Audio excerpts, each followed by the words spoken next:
আসসালামু আলাইকুম ওয়া রাহমাতুল্লাহ। কি অবস্থা সবার? আমাকে একটু বলেন যে সাউন্ড ঠিক আছে কিনা, আমরা শুরু করে দেব। ওকে।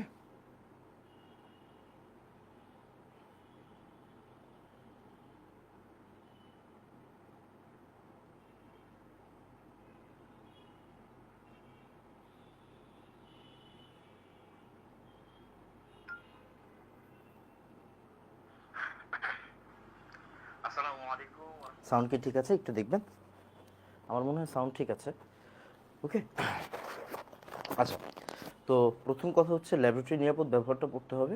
আচ্ছা, সেকেন্ড কথা হচ্ছে বেশি কিছু পড়তে হবে না, ঠিক যা যা পরীক্ষায় আসবে তাই তাই পড়তে হবে। আপনি বুঝেন, ল্যাবরেটরি নিরাপদ ব্যবহার থেকে যা যা পরীক্ষায় আসবে তাই পড়তে হবে, রাইট? ওকে। এখন আপনি বলতে পারেন, ভাই লাস্ট 3 বছরে ঢাকা ভার্সিটিতে ল্যাবরেটরি থেকে কোনো প্রশ্ন আসে নাই। কথাটা যতটুকু সত্য, কথাটা ততটুকু মিথ্যা। কারণ 3 বছর আগে রিটেনে কিন্তু ঢাকা ভার্সিটি থেকে ঢাকা ভার্সিটিতে ল্যাবরেটরি নিরাপদ ব্যবহার থেকে সংকেত চাইছিল, রাইট? সো আসলে আপনি যখন একটা জিনিস পড়ে তারপরে পরীক্ষা হলে যাবেন, এরপর ওই জায়গা থেকে প্রশ্ন না আসলে আপনার ভিতরে কোনো আফসোস থাকবে না। বাট যদি আপনি না পড়ে তারপরে পরীক্ষা হলে যান, অ্যান্ড আল্লাহ না করুক যদি কোনো হচ্ছে গিয়ে প্রশ্ন আসে, তাহলে কিন্তু আফসোস থেকে যাবে। এই জন্য বেশিক্ষণ পড়তে হবে না আজকে, অল্প একটু পড়বেন, এমনভাবে পড়বেন যাতে জিনিসটা কভার হয়ে যায়। এটা আমার রিকোয়েস্ট। ওকে। তো আমাকে একটু বলেন সাউন্ড ঠিকঠাক আছে কিনা।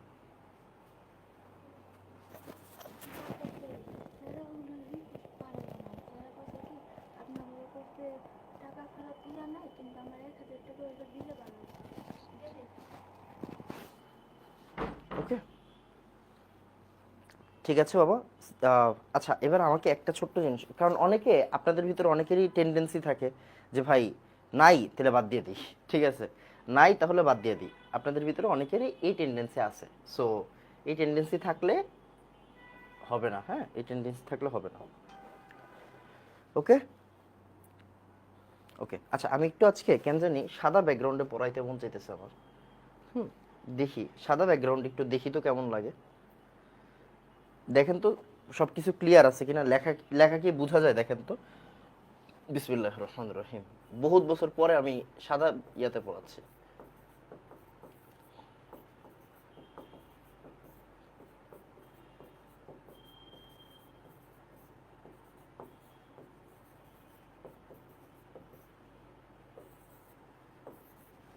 দেখেন তো সবকিছু কি বোঝা যায়।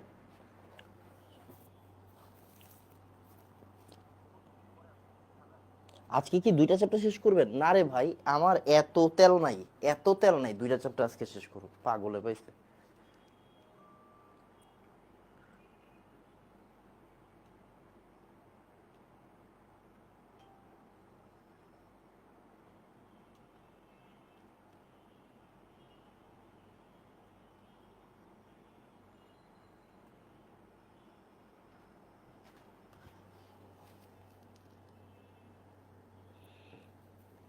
ভাই ব্ল্যাক স্লাইডে নেন, পোলাপাইনের অভ্যাসই খারাপ করে ফেলছি রে, পোলাপাইনের অভ্যাসই খারাপ করে ফেলছি।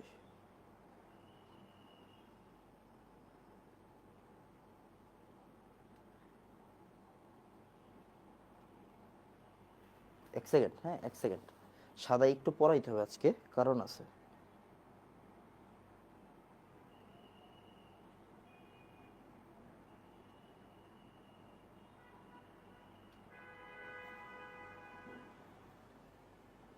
আল্লাহ জন্য আয়াসও কত দিছি, এখন দেখা যাবে। হুম, এখন দেখা যাবে। হুম, আমাকে একটু কালো লাগবে হয়তো, বাট এখন বোর্ড দেখা যাবে। কারণ আছে, হ্যাঁ।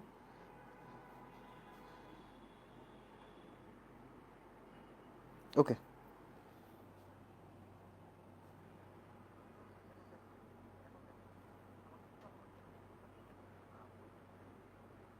এখন ঠিক আছে, আই গেছে, দেখা যাবে।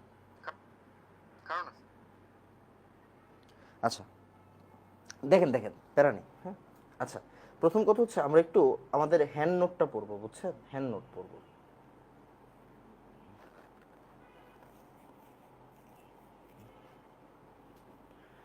অল্প কিছু পড়তে হবে, কম পড়তে হবে না, ঠিক আছে? দেখেন, আসেন আমরা একটু পড়ালেখা স্টার্ট করি। সবাই একটু খাতাটা খুলবেন, হ্যাঁ, সবাই একটু খাতাটা খুলবেন। এখানে সুন্দর মতো সব কিছু আছে, হ্যাঁ। আমরা একটু পড়বো। এখানে কি আছে দেখেন, পড়ালেখা স্টার্ট করতেছি, হ্যাঁ পড়ালেখা স্টার্ট করতেছি, সবাই চুপচাপ। বন্ধ কয়দিন দিবেন? বন্ধ দিছি, থামেন।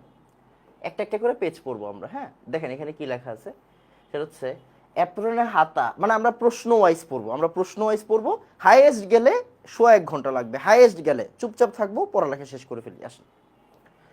এই জায়গায় সুন্দর করে লেখা আছে, আমরা কি কি পড়বো, এই জায়গায় লেখা আছে, আসেন। অ্যাপ্রনের হাতা হাফ বা 3/4 হতে হয় কেন?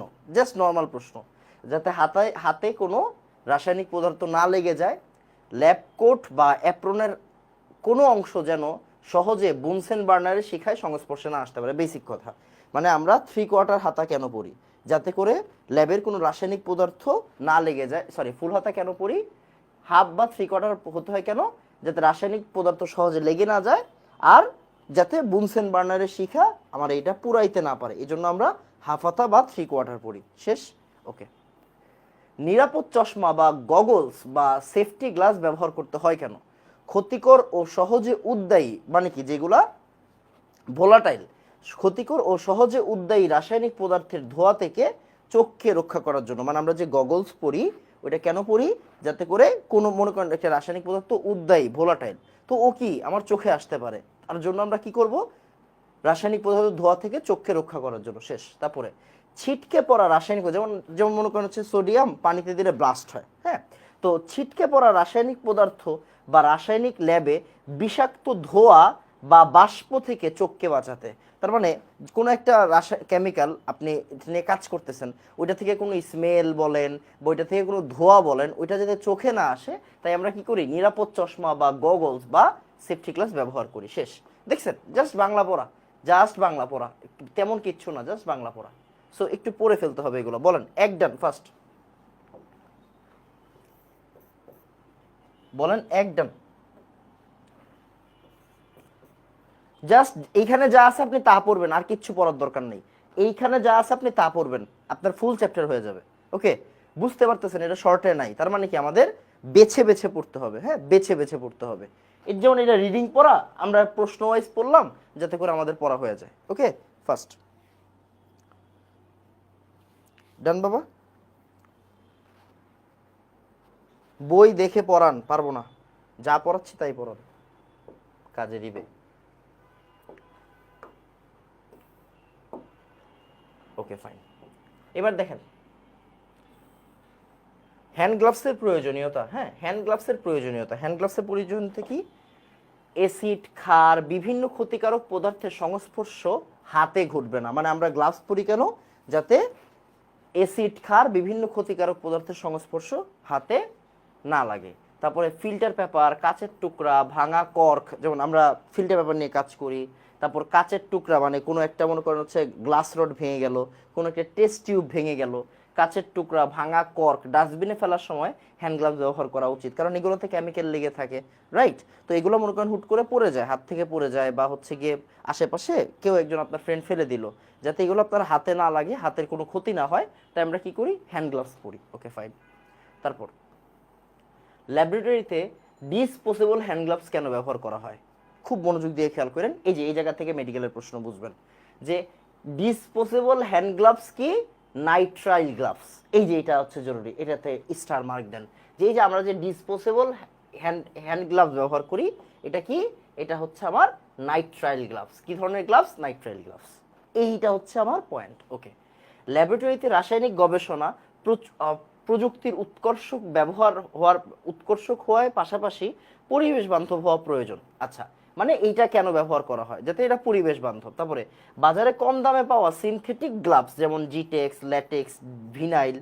ওকে, তার মানে এই জায়গা থেকে কিন্তু ভালো ভালো কিছু পড়াশোনা আছে, ভালো ভালো কিছু পড়াশোনা আছে এখানে। হ্যাঁ, ভালো ভালো কিছু পড়াশোনা আছে। কি আছে দেখেন, আমরা যে ল্যাবরেটরিতে ডিসপোজেবল হ্যান্ড গ্লাভস ব্যবহার করি, এটা হচ্ছে নাইট্রাইল গ্লাভস। আর বাজারে যে কম দামে পাওয়া যায় এগুলো কি? সিনথেটিক্স গ্লাভস, যেমন জিটেক্স, ল্যাটেক্স, ভিনাইল। তার মানে আমি যদি আপনাদের প্রশ্ন করি বাজারের গ্লাভসগুলো কীরকম? Synthetic gloves. কোন কোন জাতের? জিটেক্স, ল্যাটেক্স, তারপরে হচ্ছে গিয়ে ভিনাইল। এই যে দেখেন, এগুলো হচ্ছে পড়াশোনা, এই জায়গা থেকে মেডিকেলের প্রশ্ন আসবে। তার মানে ইম্পর্টেন্ট জিনিস কি, ডিসপোজেবল গ্লাভস কি ধরনের গ্লাভস, নাইট্রাইল গ্লাভস, এটা আপনার মনে রাখতে হবে। ডিসপোজেবল গ্লাভস কি ধরনের গ্লাভস, নাইট্রাইল গ্লাভস। আমি কিন্তু প্রশ্ন ওয়াইজ রাখছি যাতে করে কি আপনি প্রশ্ন ওয়াইজ পড়েন, কারণ আপনার তো পরীক্ষায় প্রশ্ন আসবে তাই না, আপনি যাতে প্রশ্ন ওয়াইজ অ্যান্সার দিতে পারেন। তাহলে ল্যাবরেটরিতে ডিসপোজেবল গ্লাভস কেন ব্যবহার করা হয়, যাতে পরিবেশ বান্ধব হয়। আর এটা কি ধরনের গ্লাভস, নাইট্রাইল গ্লাভস। বাজারে কম দামের যে গ্লাভসগুলো, এগুলো কি ধরনের গ্লাভস, সিনথেটিক গ্লাভস। ক্লিয়ার? ওকে। এই যে জিটেক্স, ল্যাটেক্স, তারপরে হচ্ছে কি আপনার কি বলে এই যে এই জায়গায় যে আছে আরো, এগুলো এত বেশি ইম্পর্টেন্ট না, বাট এই যে নাইট্রাইল গ্লাভস কথাটা ইম্পর্টেন্ট। ক্লিয়ার? ওকে, আমাকে একটু বলেন, দুই ডান, ফার্স্ট ফার্স্ট ফার্স্ট। ওকে, তারপরে দেখেন, অণুজীব হ্যান্ড গ্লাভস পচনশীল নয় এবং অধিক দাহ্য। হ্যান্ড গ্লাভস পচনশীল নয় এবং অধিক দাহ্য। অণুজীব দ্বারা পচনশীল নাইট্রাইল গ্লাভস ব্যবহার করা শ্রেয়। বাজারে যেসব গ্লাভস পাওয়া যায় এগুলা কি না, এগুলা পচনশীল না এবং দাহ্য।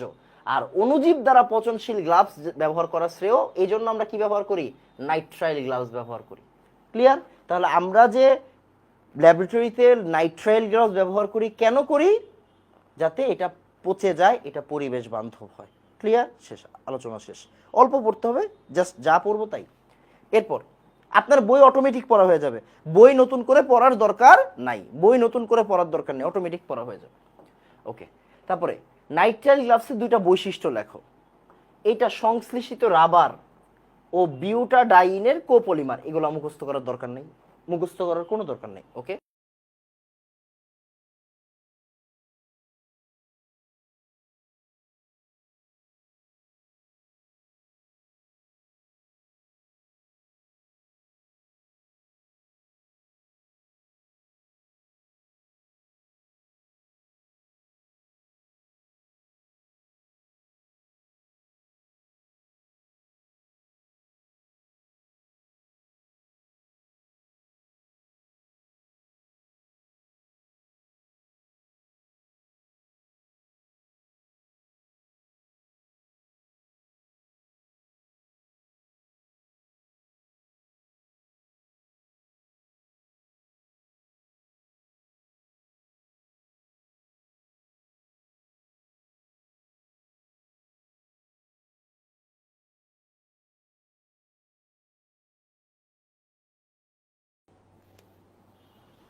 আচ্ছা দেখেন তো এখন ঠিক আছে কিনা, মনে হয় খুব সম্ভবত হচ্ছে গিয়ে কেটে গেছিল, দেখেন তো।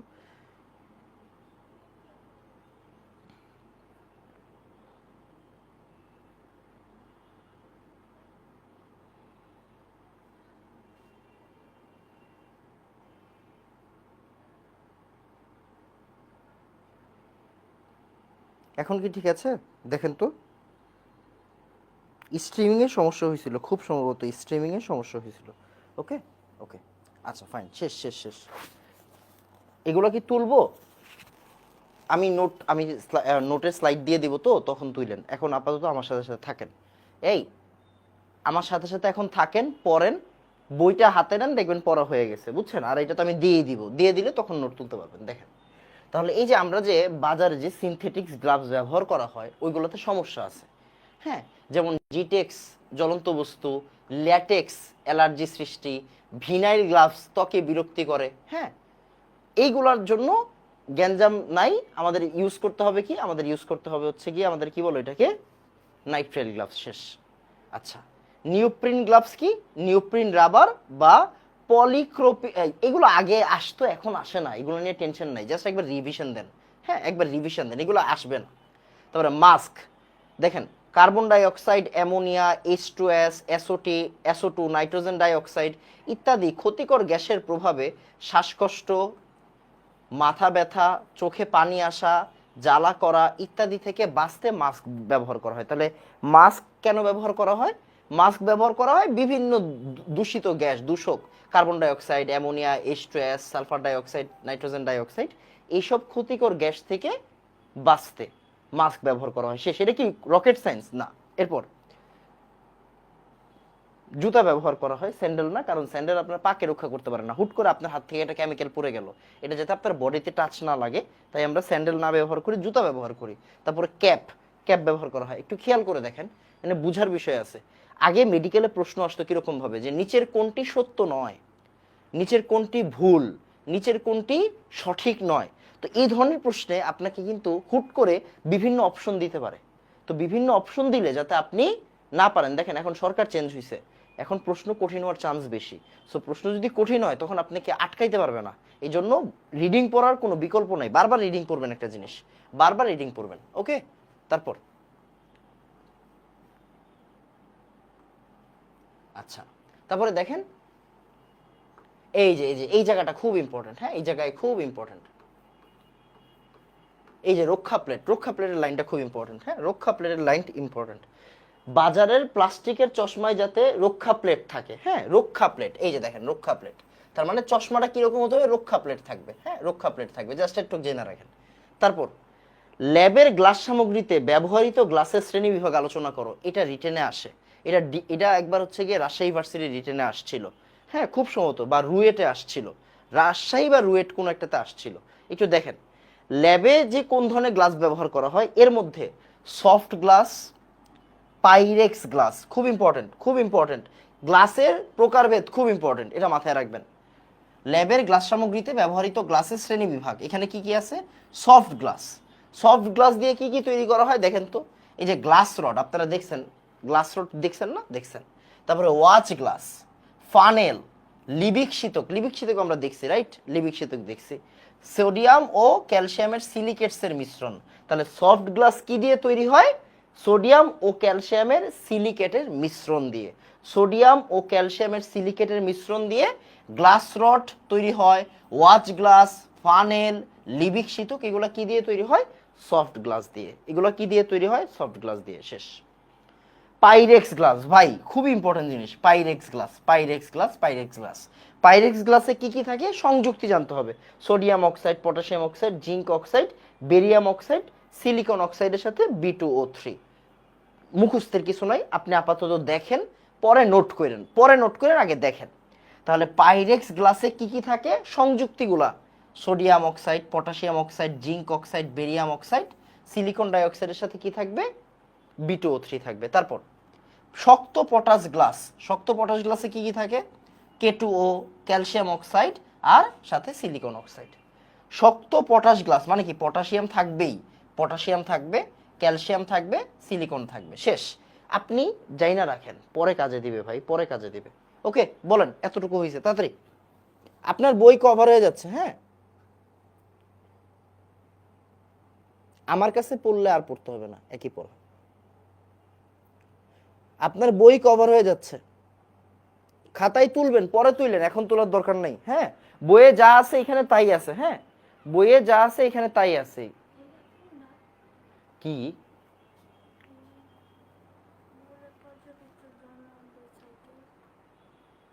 সাইকেল 1, ওকে, বইয়ে যা আছে এখানে তাই আছে বাবা, নতুন কিছু নাই। আচ্ছা দেখেন, এই যে এইটা খুবই ইম্পর্টেন্ট একটা চাপ, এই জায়গার এই পেজটা খুব ইম্পর্টেন্ট। হ্যাঁ, স্টার দিয়ে রাখেন, এই পেজটা ইম্পর্টেন্ট, এই পেজটা ইম্পর্টেন্ট, ভালো করে দেখেন। গ্লাস সামগ্রী ধৌতকরণ, গ্লাস সামগ্রী ধৌতকরণে কি কি ইউজ করা হয়, সোডিয়াম কার্বনেটের 10% লঘু দ্রবণ, আর ডেকন 90। এই যে এটা লিখে রাখেন, এনাম ভাই বলছে ডিউ রিটেনে দিয়ে দিতে পারে। ডেকন 90, ভাই ডেকন 90 কি, এই যে 100% বায়োডিগ্রেডেবল অ্যান্ড এবং ফসফেট যুক্ত, 100% বায়োডিগ্রেডেবল অ্যান্ড ফসফেট যুক্ত, পানিতে দূষণ তৈরি করে না, কার্যকর পরিবেশ বান্ধব। এই যে দেখেন 100% বায়োডিগ্রেডেবল অ্যান্ড ফসফেট যুক্ত, এটা ডিউ রিটেনে আসতে পারে। গ্লাস সামগ্রী ধৌত করেন, এই জায়গায় আমার কি লাগবে, 10% সোডিয়াম কার্বনেট, ডেকন 90, এতটুকু জাস্ট নোটে রাখেন।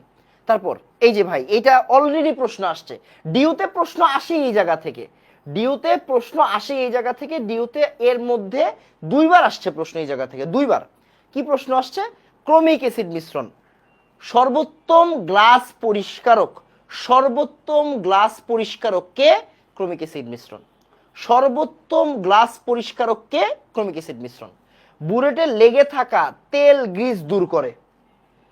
ক্রমিক অ্যাসিড মানে এই যে দেখেন K2Cr2O7 ও গাঢ় সালফিউরিক অ্যাসিড, K2Cr2O7 ও গাঢ় সালফিউরিক অ্যাসিড, এটা কি? তীব্র জারক, তীব্র জারক। খুব ক্লিয়ারলি শুনেন, ধৌত করা এটা কোন ধরনের প্রক্রিয়া? ডিউতে আসছে। ধৌতকরণ এটা কোন ধরনের প্রক্রিয়া? জারণ প্রক্রিয়া। ধৌতকরণ এটা কোন ধরনের প্রক্রিয়া? জারণ প্রক্রিয়া। সর্বোত্তম পরিষ্কারককে ক্রমিক অ্যাসিড মিশ্রণ, সর্বোত্তম পরিষ্কারককে ক্রমিক অ্যাসিড মিশ্রণ। কে কে থাকে? K2Cr2O7 গাঢ় H2SO4, K2Cr2O7 গাঢ় H2SO4, K2Cr2O7 গাঢ় H2SO4। আর সর্বোত্তম পরিষ্কারক এটা একটা জারণ প্রক্রিয়া। তারপর এই যে দেখেন, এই যে দেখেন, এই যে দেখেন ক্রমিক অ্যাসিড কিভাবে ময়লা পরিষ্কার করে? স্টার দিয়ে রাখেন, স্টার দিয়ে রাখেন, স্টার দিয়ে রাখেন, স্টার দিয়ে রাখেন।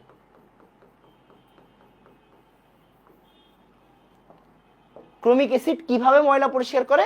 তীব্র জারক, বিক্রিয়াকালে এটি জাইমান অক্সিজেন তৈরি করে যা তেল বা গ্রিস পদার্থকে জারিত করে ময়লা দূর করে।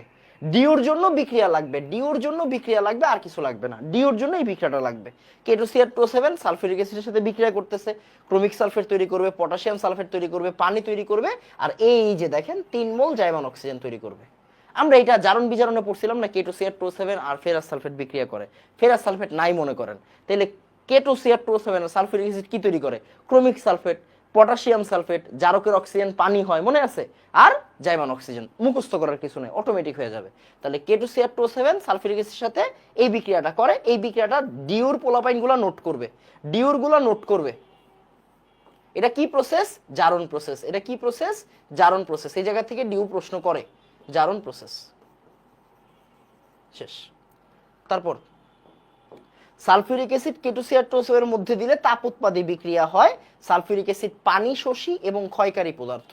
সালফিউরিক অ্যাসিড পানি শোষী এবং ক্ষয়কারক পদার্থ। যদি এটা ত্বকে লাগে, ত্বকে লাগলে কি করতে হয়? 5% সোডিয়াম কার্বনেট দিয়ে ভালো করে ধুয়ে নিতে হবে। যদি ত্বকে লাগে 5% সোডিয়াম কার্বনেট দিয়ে ভালো করে ধুয়ে নিতে হবে। শেষ। তাহলে একটু রিভিশন দেই। আমাদের এখন পর্যন্ত ইম্পর্টেন্ট কি কি গেছে? আমাদের এখন পর্যন্ত ইম্পর্টেন্ট গেছে হচ্ছে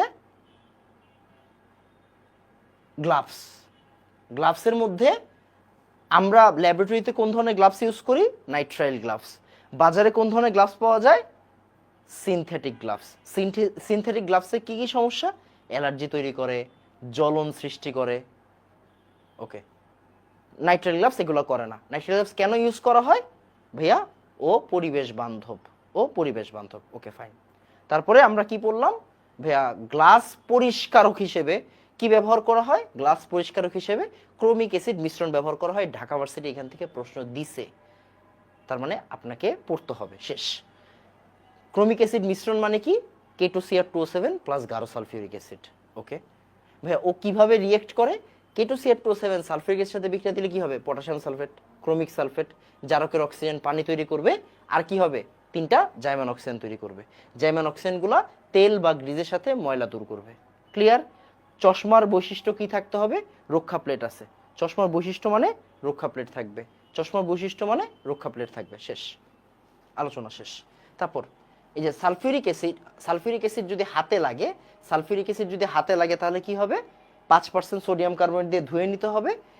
এই যে কিটোন মানে প্রোপানন মানে এসিটন, এসিটনও ব্যবহার করা হয় গ্লাস সামগ্রী ধৌত করার জন্য।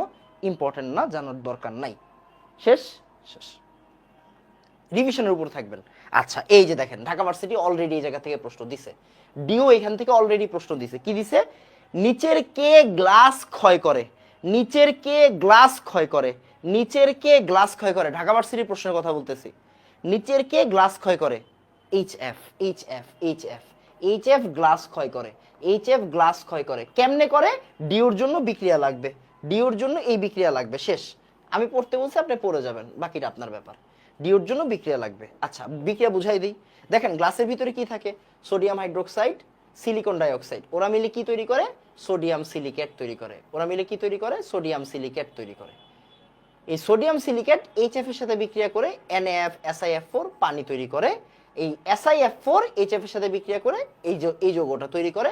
মুখস্থর দরকার নেই, দুইবার নোট করবেন তাইলেই হবে। ইম্পর্টেন্ট কি এমসিকিউর জন্য, গ্লাস ক্ষয়কারক হিসেবে কে ব্যবহার করা, মানে কে হয়, মানে কে গ্লাস ক্ষয় করে, এইচএফ। শেষ। এটা ডিউতে অলরেডি আসছে, আপনাদেরও আসবে। কে গ্লাস ক্ষয় করে, এইচএফ। কে গ্লাস ক্ষয় করে, এইচএফ। শেষ, আর কিছু জানার দরকার নেই। আচ্ছা, প্রাইমারি কি সেকেন্ডারি কি এগুলো আমরা রেগুলার পড়ি। দেখেন প্রাইমারি সেকেন্ডারি স্ট্যান্ডার্ড পদার্থ এগুলো আমরা পড়ছি, পরিমাণগত রসায়নও পড়বো। আমরা কি জানি, এই যে sodium carbonate, H2C2O4, Na2C2O4, K2Cr2O7, মানে কি দেখো, সি থাকলে প্রাইমারি আর না থাকলে সেকেন্ডারি, আমরা এইভাবে বলি না, মনে আছে? সি থাকলেই primary, sodium carbonate, H2C2O4, Na2C2O4, K2Cr2O7। ব্যতিক্রম হচ্ছে HCl। ব্যতিক্রম কি? ব্যতিক্রম হচ্ছে HCl। ব্যতিক্রম হচ্ছে HCl। হ্যাঁ,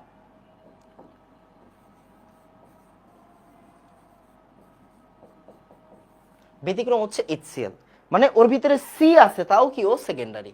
তাহলে সি থাকলে প্রাইমারি, যেমন এই যে সোডিয়াম কার্বনেট, H2C2O4, Na2C2O4, এগুলো কিন্তু মেডিকেলে আসে বাবা, মেডিকেলে প্রশ্ন আসে। তাহলে প্রাইমারির বৈশিষ্ট্য কি? ও অপরিবর্তিত হয় না, বায়ুর সংস্পর্শে বিক্রিয়া করে না, তারপরে নিক্তি ক্ষয় করে না, তারপরে বিশুদ্ধ অবস্থায় প্রস্তুত করা যায়। ক্লিয়ার? যেমন সোডিয়াম হাইড্রোক্সাইড আপনারা সব বিক্রিয়াতে ব্যবহার করেন। সোডিয়াম হাইড্রোক্সাইডকে আমরা কখনো হচ্ছে গিয়ে ল্যাবে গিয়ে পুরাতন ইউজ করি নাই। কেন? কারণ সোডিয়াম হাইড্রোক্সাইড নষ্ট হয়ে যায়। আমরা ল্যাবে যাইতাম, ওই ট্যাবলেটগুলো বের করতাম, সোডিয়াম ওইগুলোর বলা হয় পিলেট। হ্যাঁ, সোডিয়াম হাইড্রোক্সাইডের পিলেট, ওই পিলেট দিয়ে আমরা মানে সলিউশন তৈরি করতাম, সলিউশন তৈরি করে তারপরে রিঅ্যাকশন ইউজ করতাম। ব্যাপারটা হচ্ছে এরকম। তাহলে সোডিয়াম হাইড্রোক্সাইড কি? সেকেন্ডারি স্ট্যান্ডার্ড পদার্থ, যাতে ওরে আমরা ব্যবহার করতে পারি না বেশি দিন, ওরে আমরা বানায়া তারপরে রিঅ্যাকশন ইউজ করি। আর এখানে সোডিয়াম কার্বনেট, অক্সালিক অ্যাসিড, তারপরে এই যে সোডিয়াম অক্সালেট, পটাশিয়াম ডাইক্রোমেট, এগুলো কি? এগুলো হচ্ছে দীর্ঘদিন ব্যবহার করা যায়। আপনি নর্মালি দেখবেন এইগুলা কিন্তু হচ্ছে কি, ওই যে বয়ামগুলোতে রাখা থাকে ওই রকমই থাকে, তাই না? এগুলো কিন্তু আর বানাইতে হয় না। এগুলো কি? প্রাইমারি স্ট্যান্ডার্ড পদার্থ। আর আপনি জানেন এই জায়গা থেকে প্রশ্ন আসে, তার মানে আপনি কেন পড়বেন না, রাইট? তারপরে দেখেন সেকেন্ডারি স্ট্যান্ডার্ড পদার্থ দরকার নেই। ভর ভিত্তিক বিশ্লেষণে পোর্সিলিন বাটি ব্যবহার করা হয়। ভর ভিত্তিক বিশ্লেষণে পোর্সিলিন বাটি ব্যবহার করা হয়। ভর ভিত্তিক বিশ্লেষণে পোর্সিলিন বাটি ব্যবহার করা হয়। ক্লিয়ার? আচ্ছা, আর আয়তন মাত্রিক বিশ্লেষণে এই যে বিকার, ওয়াশ বোতল, তারপরে হচ্ছে ফানেল, তারপরে হচ্ছে গিয়ে এই যে মিজারিং সিলিন্ডার, মিজারিং ফ্লাক্স, এইগুলো ব্যবহার করা হয় আয়তন মাত্রিক বিশ্লেষণে। আপনার এইগুলোর দরকার নেই, ভর ভিত্তিকটা মনে রাখেন, ভর ভিত্তিক মনে রাখেন, বাকিগুলো আয়তন মাত্রিক। ভর ভিত্তিক বিশ্লেষণে ব্যবহার করা হয় পোর্সেলিন বাটি, আর বাকিগুলো আয়তন মাত্রিক। শেষ, মানে পড়া কমে গেল না? ভর ভিত্তিক পোর্সেলিন বাটি, ভর ভিত্তিক পোর্সেলিন বাটি, শেষ। এতটুকু জানলেই হবে। আচ্ছা, গ্লাস সামগ্রীর ব্যবহার বিধি। মিজারিং সিলিন্ডার মানে কি? আপনারা এগুলো সব দেখছেন হয়তো চিত্র। মিজারিং সিলিন্ডার মানে আয়তনে, বিভিন্ন আয়তনে তরল মাপা যায়, অ্যাসিড আর পানি পরিমাপ করা যায়। এগুলোর দরকার নাই, দরকার হচ্ছে এইটা, শুধু দরকার হচ্ছে এইটা। মিজারিং সিলিন্ডারে সর্বনিম্ন 1 ml মাপা যায়। মিজারিং সিলিন্ডারে সর্বনিম্ন 1 ml পরিমাপ করা যায়। শেষ, এতটুকু জানতে হবে।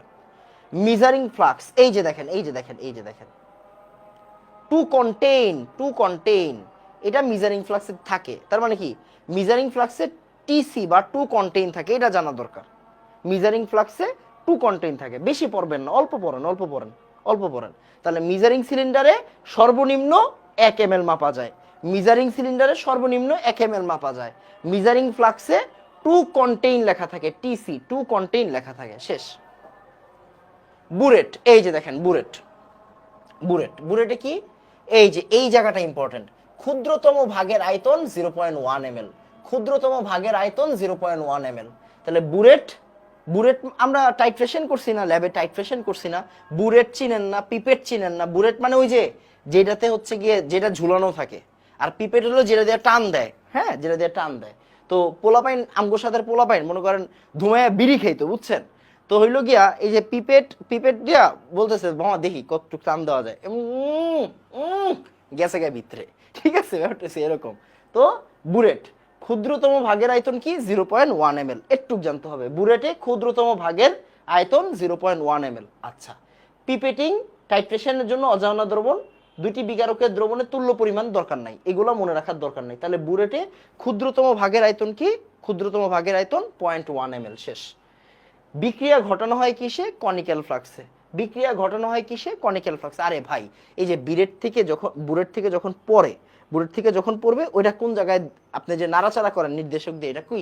Conical flux. ওকে, তার মানে বিক্রিয়া ঘটানো হয় কোন জায়গায়? কনিক্যাল ফ্লাক্সে। ইজি জিনিস। তারপর পিপেট। পিপেট মানে ওই যে টান দেয় যে, ঠিক আছে? এই যে পিপেটে কি লেখা থাকে? টিডি, টু ডেলিভার। পিপেটে লেখা থাকে টিডি, টু ডেলিভার। টিডি, টু ডেলিভার, প্রস্তুতকৃত দ্রবণ এক পাত্র থেকে অন্য পাত্রে নেওয়ার জন্য। আচ্ছা, তারপরে বিকার, তরল পদার্থ ঢেল না। আচ্ছা, বিকারের ব্যাপারটা আপনারা জানেন, বিকার নিয়ে গ্যাঞ্জাম নাই। ওকে, ওয়াশ বোতলও এত পড়তে হবে না। এবার বুনসেন বার্নার। বুনসেন বার্নারটা ইম্পর্টেন্ট। বুনসেন বার্নার থেকে কি কি পড়তে হয় দেখেন। অনুজ্জ্বল শিখা, শিখা পরীক্ষায় জারণ শিখা ব্যবহৃত হয়। শিখা পরীক্ষায় জারণ শিখা ব্যবহৃত হয়। বায়ু ছিদ্র ও বার্নার টিউবের ছিদ্র, বায়ু ছিদ্র ও বার্নার, এই জায়গাটা একটু দেখেন, বায়ু ছিদ্র ও বার্নার টিউবের ছিদ্র এক, মানে কি? খোলা, ভিতরের জিনিস দেখা যাবে, গ্রাউন্ডটা দিয়ে ভিতরে জিনিস দেখা যাবে। মানে বায়ু ছিদ্র আর বার্নার টিউবের ছিদ্র যদি একই হয়, ওইখান থেকে আমরা জারণ শিখা পাই। শীষকালি হয় না, জ্বালানি গ্যাসের পূর্ণ দহনে কার্বন কণা থাকে না, মানে কার্বন এখানে পুরাপুরি হচ্ছে গিয়ে পুড়ে যায়। ফাইন। এবার দেখেন, এই যে এই জায়গা থেকে আপনি কি পাবেন? আচ্ছা, আর কিছু জানার দরকার আছে এখান থেকে? না, দরকার নেই। জাস্ট এই জায়গাটা হচ্ছে লাল কালি দিয়ে রাখেন, যে যদি বায়ু ছিদ্র আর বার্নার টিউবের ছিদ্র এক অর্থাৎ খোলা হয়, ওইখানে আমরা অনুজ্জ্বল শিখা পাবো, জারণ শিখা পাবো। জাস্ট এতটুকু জেনে রাখেন। ওয়াশ বোতল দরকার নাই। স্পিরিট ল্যাম্প, এই জায়গা থেকে ভাই ভাই ভাই ভাই ভাই ভাই, আপনি আমার ভাই, আমি আপনার ভাই, আমি আপনারে বলতেছি, আল্লাহর ওয়াস্তে ঢাকা ভার্সিটি রিটেনের জন্য হইলেও এই জিনিসটা পড়তে হবে। এটা আমরা আগেও বলছি। এই দেখেন, এই যে দেখেন, রেকটিফাইড স্পিরিট আর মেথিলেটেড স্পিরিট, এটা লাগবেই। ডিউ রিটেনে এবার জিজ্ঞাসা করবে যে হচ্ছে নিচের যৌগগুলোর সংযুক্তি লেখো, নিচের যৌগগুলোর সংযুক্তি লেখো। আপনাকে দিয়ে দিবে রেকটিফাইড স্পিরিট। তখন আপনাকে বলতে হবে 95.6% ইথানল আর 4.4% পানি। এটার স্ফুটনাঙ্ক কত? এই স্ফুটনাঙ্ক কত? 78 ডিগ্রি সেন্টিগ্রেড। পড়াইছি কিন্তু, পরিমাণগত গুণগততে পড়াইছি। 78 ডিগ্রি সেন্টিগ্রেড। মিথিলেটেড স্পিরিট কি? 95% রেকটিফাইড স্পিরিটের সাথে 5% মিথানল নিলে ওইটাকে বলা হয় রেকটিফাইড স্পিরিট, মিথিলেটেড স্পিরিট। তাহলে এই জায়গাটা ইম্পর্টেন্ট, আমি অনেক দিন ধরে বলতেছি আপনাকে। এই রেকটিফাইড স্পিরিট কি? রেকটিফাইড স্পিরিট হচ্ছে 95.6% ইথানল, 4.4% পানি। আর মিথিলেটেড স্পিরিট কি? 95% রেকটিফাইড স্পিরিট আর 5% মিথানল। এটা আপনাকে মুখস্থ রাখতে হবে, এটা ফরজ, এটা ফরজ, এটা ফরজ। আচ্ছা, মেথিলেটেড স্পিরিট কি? জ্বালানি হিসেবে ব্যবহার করা হয়। মেথিলেটেড স্পিরিট জ্বালানি হিসেবে ব্যবহার করা হয়, এতটুকু লিখে রাখেন, আর কিছু লাগবে না। বিক্রিয়া লাগবে না, বিক্রিয়া লাগবে না, শেষ। পড়ালেখা সহজ। ওকে, 78.15, আমি 78 বলছি আর কি, 78.15, 78 বলছি।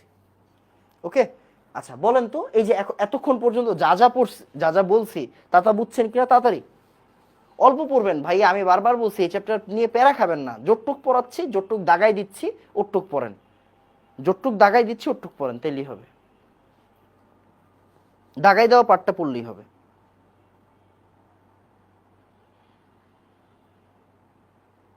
ওকে, দাগাই দেওয়া পাঠটা পড়বেন শুধু, বেশি পড়ার দরকার নেই। আচ্ছা, তারপর ওই যে টেস্ট টিউবকে তাপ দিতে হয় 45 ডিগ্রি অ্যাঙ্গেলে। হ্যাঁ, মনে করেন তাপ দিচ্ছে, আপনার হাতটা যাতে 45 ডিগ্রি অ্যাঙ্গেলে থাকে, একদম বরাবর না থাকে। আচ্ছা, গোলতলি ফ্লাক্স দরকার নাই। কোনো জৈব দ্রবকে গাঢ়করণে রাজ অম্ল তৈরিতে, এই যে দেখেন রাজ অম্ল আসছে, আমরা এই চ্যাপ্টারের শেষে পড়ব। কোনো দ্রবণকে গাঢ় করতে, রাজ অম্ল তৈরিতে ভর ভিত্তিক বড় বাটি ব্যবহার করা হয়। বড় বাটি ব্যবহার করা হয় কখন? কোনো দ্রবণকে গাঢ় করতে বড় বাটি ব্যবহার করা হয়। এটা কি বড় বাটি লিখছি না ছোট? যাই হোক, বড় বাটি। আর ভর ভিত্তিক বিশ্লেষণে ছোট বাটি, আমরা অলরেডি পড়ছি। ভর ভিত্তিক বিশ্লেষণে পোর্সেলিন বাটি, ভর ভিত্তিক বিশ্লেষণে পোর্সেলিন বাটি, ভর ভিত্তিক বিশ্লেষণে পোর্সেলিন বাটি, মুখস্থ হয়ে যাবে আপনার। আচ্ছা, এই যে দেখেন, এটা ডিওতে আসছে, এটা ডিওতে আসছে। এই বেশি দিন হয় নাই, 3 বছর আগে আসছে, 3 বছর আগে আসছে। রাজ অম্ল বা অ্যাকোয়ারেজিয়া, রাজ অম্ল বা অ্যাকোয়ারেজিয়া, রাজ অম্ল বা অ্যাকোয়ারেজিয়া। 1 মোল নাইট্রিক অ্যাসিড আর 3 মোল সালফিউরিক HCl, 1 মোল নাইট্রিক অ্যাসিড 3 মোল HCl, এটার নাম হচ্ছে রাজ অম্ল। কি এটা? রাজ অম্ল। রাজ অম্ল। রাজ অম্ল মানে কি? অ্যাকোয়ারেজিয়া, অ্যাকোয়ারেজিয়া, অ্যাকোয়ারেজিয়া, অ্যাকোয়ারেজিয়া। রাজ অম্ল বা অ্যাকোয়ারেজিয়া, এটা কি করতে, এটা কি ইউজ করা হয় বলেন তো? এটার ভিতরে সোনা মানে অরাম দ্রবীভূত হয়।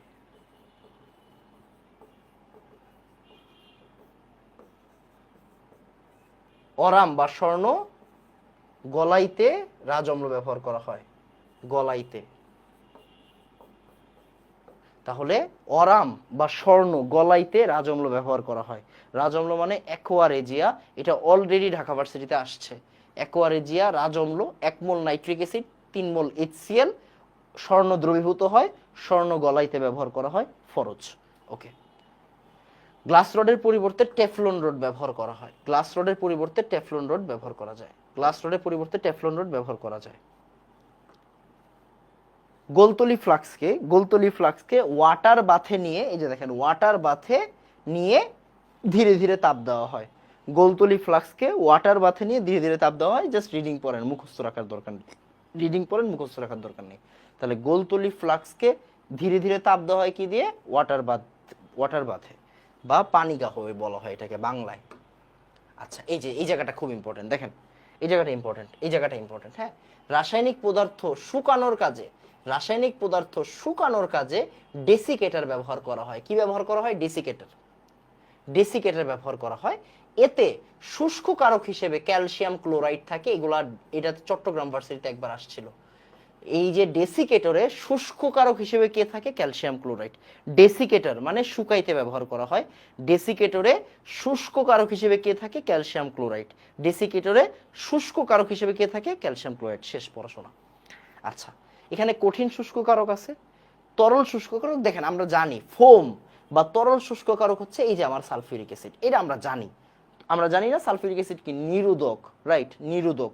মানে তরল শুষ্ক কারক হিসেবে সালফিউরিক অ্যাসিড ব্যবহার করা হয়, আর কিছু জানার দরকার নেই। ওকে। কঠিন নিরোধক, যেমন এই যে অ্যালুমিনা, অ্যালুমিনা কঠিন নিরোধক। এই অনার্দ্র পটাশিয়াম বাইসালফেট কঠিন নিরোধক। তরল নিরোধককে সালফিউরিক অ্যাসিড, ফসফরিক অ্যাসিড। ওই যে আমরা, মনে আছে আপনাকে ওই যে নিরোধন বিক্রিয়া পড়তাম না, ফসফরিক অ্যাসিড দিতাম, সালফিউরিক, মানে পানি চলে যাইতো, পানি চলে যাইতো। তার মানে কি? এরা হচ্ছে তরল নিরোধক। বুঝে বুঝে পড়েন, তরল নিরোধক। আচ্ছা, সালফিউরিক অ্যাসিড P2O5, এই দেখেন সালফিউরিক অ্যাসিড, এই জায়গায় এই যে নিচে লেখা আছে সালফিউরিক অ্যাসিড P2O5, এরা কি? এরা হচ্ছে শুষ্ক কারক প্লাস নিরোধক। শুষ্ক কারক প্লাস নিরোধক, শুষ্ক কারক আর নিরোধক দুইটা হিসেবে ব্যবহার করা হয়। ওকে, শুষ্ক কারক আর নিরোধক। সো এই তো এতটুকু জানলেই হবে, এই জায়গা থেকে এত বেশি পড়ার দরকার নেই। তার মানে মাথায় রাখবেন, শুষ্ককরণে কি ব্যবহার করা হয়? ডেসিকেটর ব্যবহার করা হয়। শুষ্ককরণে কি ব্যবহার করা হয়? ডেসিকেটর ব্যবহার করা হয়। ডেসিকেটরের ভিতরে কে থাকে? ক্যালসিয়াম ক্লোরাইড থাকে। ডেসিকেটরের ভিতরে কে থাকে? ক্যালসিয়াম ক্লোরাইড থাকে। যদি আপনাকে বলে যে ভাইয়া তরল নিরোধক, তরল নিরোধক মানে কি? আমার সালফিউরিক অ্যাসিড, ফসফরিক অ্যাসিড। কঠিন নিরোধক অ্যালুমিনা। তারপর হচ্ছে গিয়ে আমার এই যে কঠিন শুষ্ক কারক calcium chloride, calcium chloride P2O5। Okay. তরল শুষ্ক কারক সালফিউরিক অ্যাসিড। তার মানে সালফিউরিক অ্যাসিড কিন্তু শুষ্ক কারক আবার নিরোধক দুইটাই, শুষ্ক কারক নিরোধক দুইটাই। এই যে এইগুলোর বাইরে প্রশ্ন আসে না, দরকারি জিনিস ছাড়া প্রশ্ন আসে না। Okay fine. এবার দেখেন হ্যাজার্ড সিম্বল, একটু দেখি কি বলছে।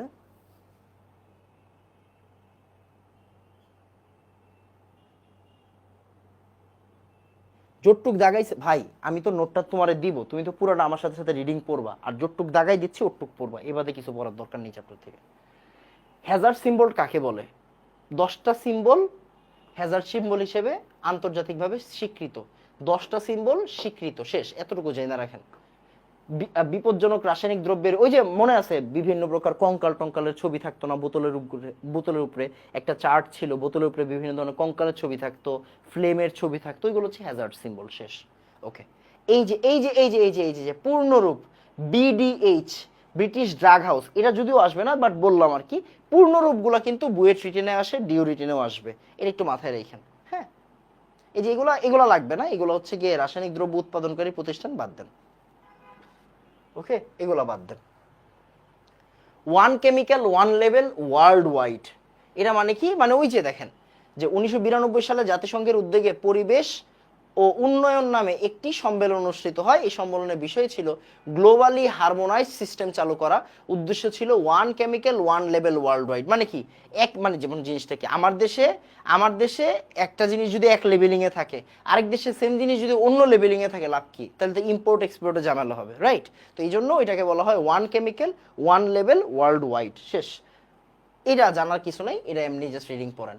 আচ্ছা, এই যে দেখেন এখানে কথা আছে, এখানে বলা হয়, এই দেখেন সিআইপি রেগুলেশন, এটা সিআইপি না সিএলপি নিজেও ভুলে গেছি, অনেক দিন ধরে এই চ্যাপ্টার পড়াই না তো। দেখেন, রাসায়নিক পদার্থের ঝুঁকি অনুসারে ক্লাসিফিকেশন, ঝুঁকি নির্দেশক সঠিক লেবেলিং, সিএলপি। তাহলে রাসায়নিক পদার্থের ঝুঁকি অনুসারে ক্লাসিফিকেশন, ঝুঁকি নির্দেশক লেবেলিং, ঝুঁকির মাত্রা অনুসারে প্যাকেজিং, এই তিনটা সমন্বয়কে সিএলপি রেগুলেশন বলে। Classification, labelling, packaging, classification, labelling, packaging. Clear? তাহলে সিএলপি রেগুলেশন কি? সিএলপি রেগুলেশন হচ্ছে ও কোন আন্ডারে, ও কি বেশি ঝুঁকিপূর্ণ, ও কি মিডিয়াম ঝুঁকিপূর্ণ নাকি কম ঝুঁকিপূর্ণ, ক্লাসিফাই করা, ওই অনুযায়ী লেবেলিং করা, ওই অনুযায়ী প্যাকেজিং করা, এটাকে বলা হয় সিএলপি রেগুলেশন। শেষ সিএলপি রেগুলেশন। ওকে, আচ্ছা, এবার হ্যাজার্ড সিম্বল আর উদাহরণ। হ্যাজার্ড সিম্বলগুলো আপনি এমনি মনে রাখতে পারবেন না, হ্যাজার্ড সিম্বলগুলো এমনি মনে রাখা খুব টাফ। হ্যাজার্ড সিম্বল কি করতে হবে? হ্যাজার্ড সিম্বলের কাজ কি? হ্যাজার্ড সিম্বলের কাজ হচ্ছে ওই যে চার্ট পড়তে হবে, মানে আপনাদের বইয়ে যে ছক আছে না, ছক পড়তে হবে, ছক দেখা, মানে সাথে সিম্বল আছে, ছবি আছে, আপনি মনে রাখতে পারবেন। এটা আপাতত পড়ার দরকার নেই, আমরা একটু পরে বইয়ে যাব, সমস্যা নেই, বই পড়বো। আচ্ছা, এই যে এগুলো আপনি এখন না পড়া, মানে ওই যে বইয়ে যে চিত্র আছে না, চিত্রটা দেখা পড়বেন, চিত্রটা দেখা পড়লে মাথায় থাকবে, না হলে থাকবে না। একজন বলছে শুষ্ক কারক আর নিরোধকের পার্থক্য কি? শুষ্ক কারক ডেসিকেটে ব্যবহার করা হয়, নিরোধক বিক্রিয়াতে ব্যবহার করা হয়। আচ্ছা, যেমন এই যে ট্রিফয়েল, স্বাস্থ্য ঝুঁকি, এগুলো আমরা একটু পরে পড়বো। যেমন বুয়েট রিটেনে একবার আসছে, এটা ডিউতে আসবে। এমএসডিএস এর পূর্ণরূপ কি? এমএসডিএস এর পূর্ণরূপ কি? এমএসডিএস এর পূর্ণরূপ কি? এটা ডিউতে আসতে পারে ভাইয়া, হ্যাঁ ডিউতে আসতে পারে। যে নিচের পূর্ণরূপটি লেখো, যে MSDS, material safety data sheet, material safety data sheet, একবার বুয়েটে আসছে, material safety data sheet, MSDS, material safety data sheet, material safety data sheet. শেষ, আর পড়া লাগবে না।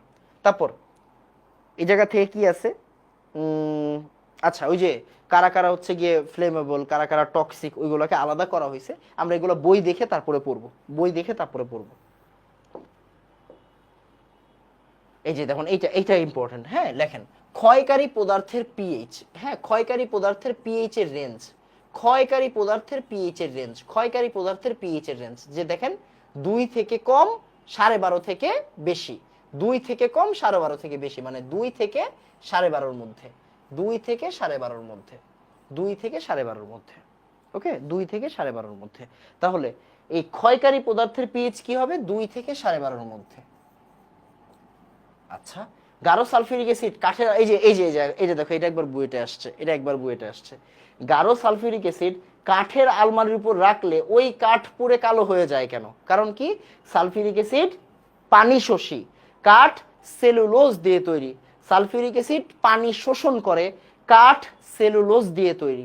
সালফিউরিক অ্যাসিড পানি শোষী, কাঠ সেলুলোজ দিয়ে তৈরি। ওকে, সালফিউরিক অ্যাসিড কাঠের উপর পড়লে কাঠের তথা সেলুলোজের ওএইচ মূলক পানি বানায় এবং সেলুলোজে কার্বন গুঁড়ায় পরিণত হয়, সেলুলোজ কার্বন গুঁড়ায় পরিণত হয়। এই যে এখানে বিক্রিয়া আছে, বিক্রিয়া আপনাদের লাগবে না, ডিউর জন্য বিক্রিয়াটা নোট করে রাখেন, ডিউর জন্য বিক্রিয়াটা নোট করে রাখেন।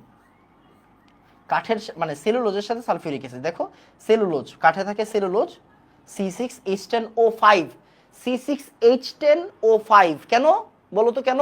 কারণ তুমি জানো একটা সেলুলোজ আরেকটা সেলুলোজের সাথে যে থাকে, এটাকে কি বলা হয়? গ্লাইকোসাইডিক বন্ড, মানে পানি চলে যায়। মনে আছে? তোমরা ইয়াতে পড়ছিলা আর কি, তোমরা বোটানিতে পড়ছিলা, মানে সেল কেমিস্ট্রিতে আছে, হ্যাঁ সেল কেমিস্ট্রিতে আছে, যে আমরা এই জায়গা থেকে আরেকটা গ্লুকোজের সাথে যখন কানেক্ট করতে যাই, তখন কি হয় বলো?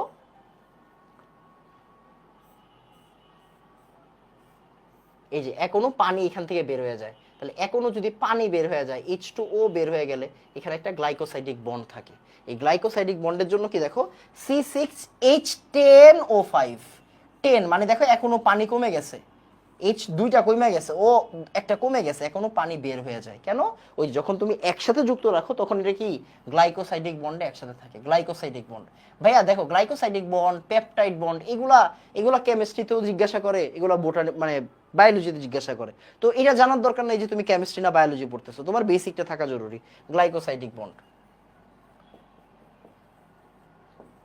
আর অ্যামাইনো অ্যাসিডগুলো একসাথে কি দিয়ে থাকে? পেপটাইড বন্ড দিয়ে থাকে, দেখাইছিলাম। Okay fine. তাহলে এই জায়গা এই বিক্রিয়াটা ডিওর জন্য জেনে রাখবা যে এই যে সেলুলোজের সাথে সালফিউরিক অ্যাসিডের বিক্রিয়া, কার্বন থাকে, আর এই সেলুলোজ সালফিউরিক অ্যাসিড কি করে? সালফিউরিক অ্যাসিড পানি শোষণ করে, কাঠের উপর পড়লে সেলুলোজ OH মূলক নিয়ে পানি বানায় আর কি। হ্যাঁ পানি বানায়। এই দেখো সালফিউরিক অ্যাসিডের সাথে কি আছে? পানি আছে, পরিশোষিত পানি, আর সাথে কার্বনের গুঁড়া, এই যে C6NC, 6N হচ্ছে মূল সংখ্যা আর কি, এটা কি কার্বনের গুঁড়া, কার্বন। ক্লিয়ার? এই জিনিসগুলো কিন্তু জানতে হবে, এই জিনিসগুলো পড়ে যাইতে হবে। তারপর নিচের যৌগগুলোর জন্য হ্যাজার্ড সিম্বল লেখো। এই যে দেখো এটা বুয়েটের প্রশ্ন, এটা বুয়েটে আসছে, বুয়েটেরই প্রশ্ন। কি দেওয়া আছে? নিচের যৌগগুলোর জন্য হ্যাজার্ড সিম্বল লেখো। তার মানে কি? এটা ডিউতে আসতে পারে, এটা ডিউ রিটেনে আসতে পারে। দেখো HCl, sulphuric acid, phosphoric acid, ethanoic acid, chromic acid, এগুলা কি C আর N। C মানে মনে হয় কার্সিনোজেনিক, আমার খেয়াল নাই, আমরা পড়লে বুঝবো, সমস্যা নেই। তো এইগুলো আমরা একটু পরে ক্লাসিফিকেশন করব। তার মানে এই জায়গায় যে লেখা আছে এটা পড়ে ফেলবা, এই জায়গায় যে লেখা আছে এগুলো পড়ে ফেলতে হবে, লেখা আছে পড়ে ফেলতে হবে। কেন? কারণ হুট করে মেডিকেলের প্রশ্ন আসলো যে নিচের যৌগটি কোন সিম্বলের সাথে যায় বা এটা কি রকম, তখন তুমি যাতে বলতে পারো যে ভাইয়া ও আসলে কি তোমার টক্সিক নাকি টক্সিক না, এগুলো যাতে বলতে পারো, এগুলো একটু পড়তে হবে, আমি একটু পরে পড়াই দিব। আচ্ছা, এটা আমরা পড়াবো পরিমাণগত রসায়নে, যে জারকদের ভৌত বৈশিষ্ট্য। যেমন দেখো ব্রোমিন, পারঅক্সাইড, এগুলো কি তরল জারক, ব্রোমিন পারঅক্সাইড তরল জারক। গ্যাসীয় জারক কে? গ্যাসীয় জারক হচ্ছে ক্লোরিন, ক্লোরিন হচ্ছে গ্যাসীয়, রাইট? তাহলে ব্রোমিন তরল জারক, H2O2 তরল জারক, ক্লোরিন হচ্ছে গ্যাসীয় জারক। আর কঠিন কি আমরা জানি? KMnO4, K2CO7, ferric, copper sulphate, nitrogen, তারপরে এই যে আয়োডিন, K4CN6, এগুলো কি কঠিন? এগুলো আমরা জানি, তোমরা যারা আমার কাছে পড়ছো মানে জারণ বিজারণ পড়ছো তারা এগুলো পারো। কারণ দেখো আমরা কি জানি, 17 নম্বর গ্রুপ, মৌল পর্যাবৃত্ত ধর্মতে আসি। 17 নম্বর গ্রুপ মানে কি? অধাতুদের গ্রুপ। অধাতু মানে কি? জারক না? এই অধাতু মানে জারক না? হ্যাঁ। তাহলে এবার দেখো 17 নম্বর গ্রুপে কি আছে? Fluorine, chlorine, bromine, iodine. Bromine কি? তরল। আয়োডিন কি? কঠিন। তাহলে ক্লোরিন কি হবে? গ্যাসীয় হবে না? গ্যাসীয় হবে, কমন সেন্স। হ্যাঁ। তারপরে তোমার H2O2 মানে পারঅক্সাইড, পারঅক্সাইড কি? উভধর্মী।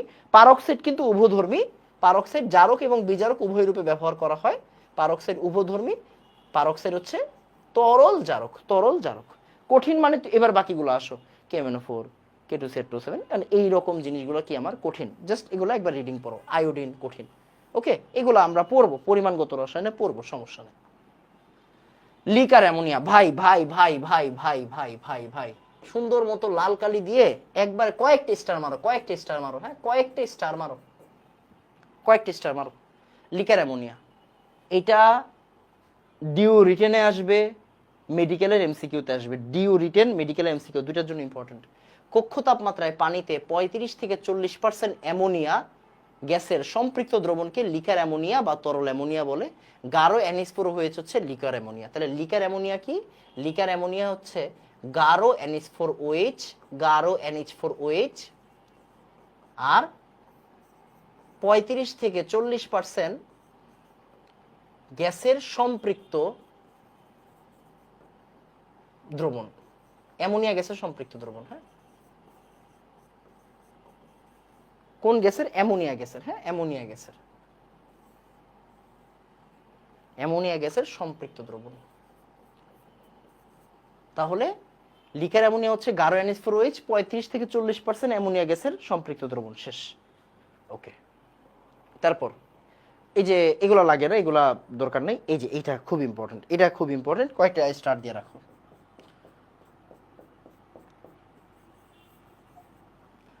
মাইক্রো বিশ্লেষণের যন্ত্রপাতি যেমন ক্রোমোটোগ্রাফি, ওই যে আমরা নাম শুনছি না, হাই পারফরমেন্স লিকুইড ক্রোমোটোগ্রাফি, তারপরে হচ্ছে গিয়ে গ্যাস লিকুইড ক্রোমোটোগ্রাফি। তাহলে ক্রোমোটোগ্রাফি কি? HPLC, GPLC। তাহলে ক্রোমাটোগ্রাফির সাথে কে কে যায়, এইচপিএলসি, জিপিএলসি। স্পেকট্রোমেট্রি, এই স্পেকট্রোমেট্রি মানে কি, ওই যে আমাদের তোমার কি বলে এটাকে, বর্ণালীমেত্রিক বিশ্লেষণ, ওইটাতে স্পেকট্রোমেট্রি বলে। এটাতে কি কি লাগে, এই যে আইআর, ইউভিভিস, এনএমআর, ফ্লোরোসেন্স, মাস স্পেকট্রাম, মানে তুমি নাম শুনলেই বুঝবা এগুলো কি স্পেকট্রোমেট্রিতে ইউজ করা হয়। ইউভি, আইআর, এনএমআর, ঠিক আছে, এগুলো কি স্পেকট্রোমেট্রিতে ব্যবহার করা হয়। তারপরে থার্মো অ্যানালাইসিস, থার্মো অ্যানালাইসিসে ডিএসসি ব্যবহার করা হয়। পারমাণবিক শোষণ বর্ণালী, এই দেখো ভালো করে দেখো, অ্যাটমিক অ্যাবজর্পশন স্পেকট্রাম, এটা একবার ইয়াতে আসছে, বুয়েটে আসছে, যেটা পূর্ণরূপ কি পারমাণবিক শোষণ বর্ণালী, এএএস। এক্স-রে ব্যতিচার যন্ত্র, এক্স-রে ব্যতিচার যন্ত্র, এক্স-রে ডিফ্রেকশন যা যা আছে এখানে পড়তে হবে।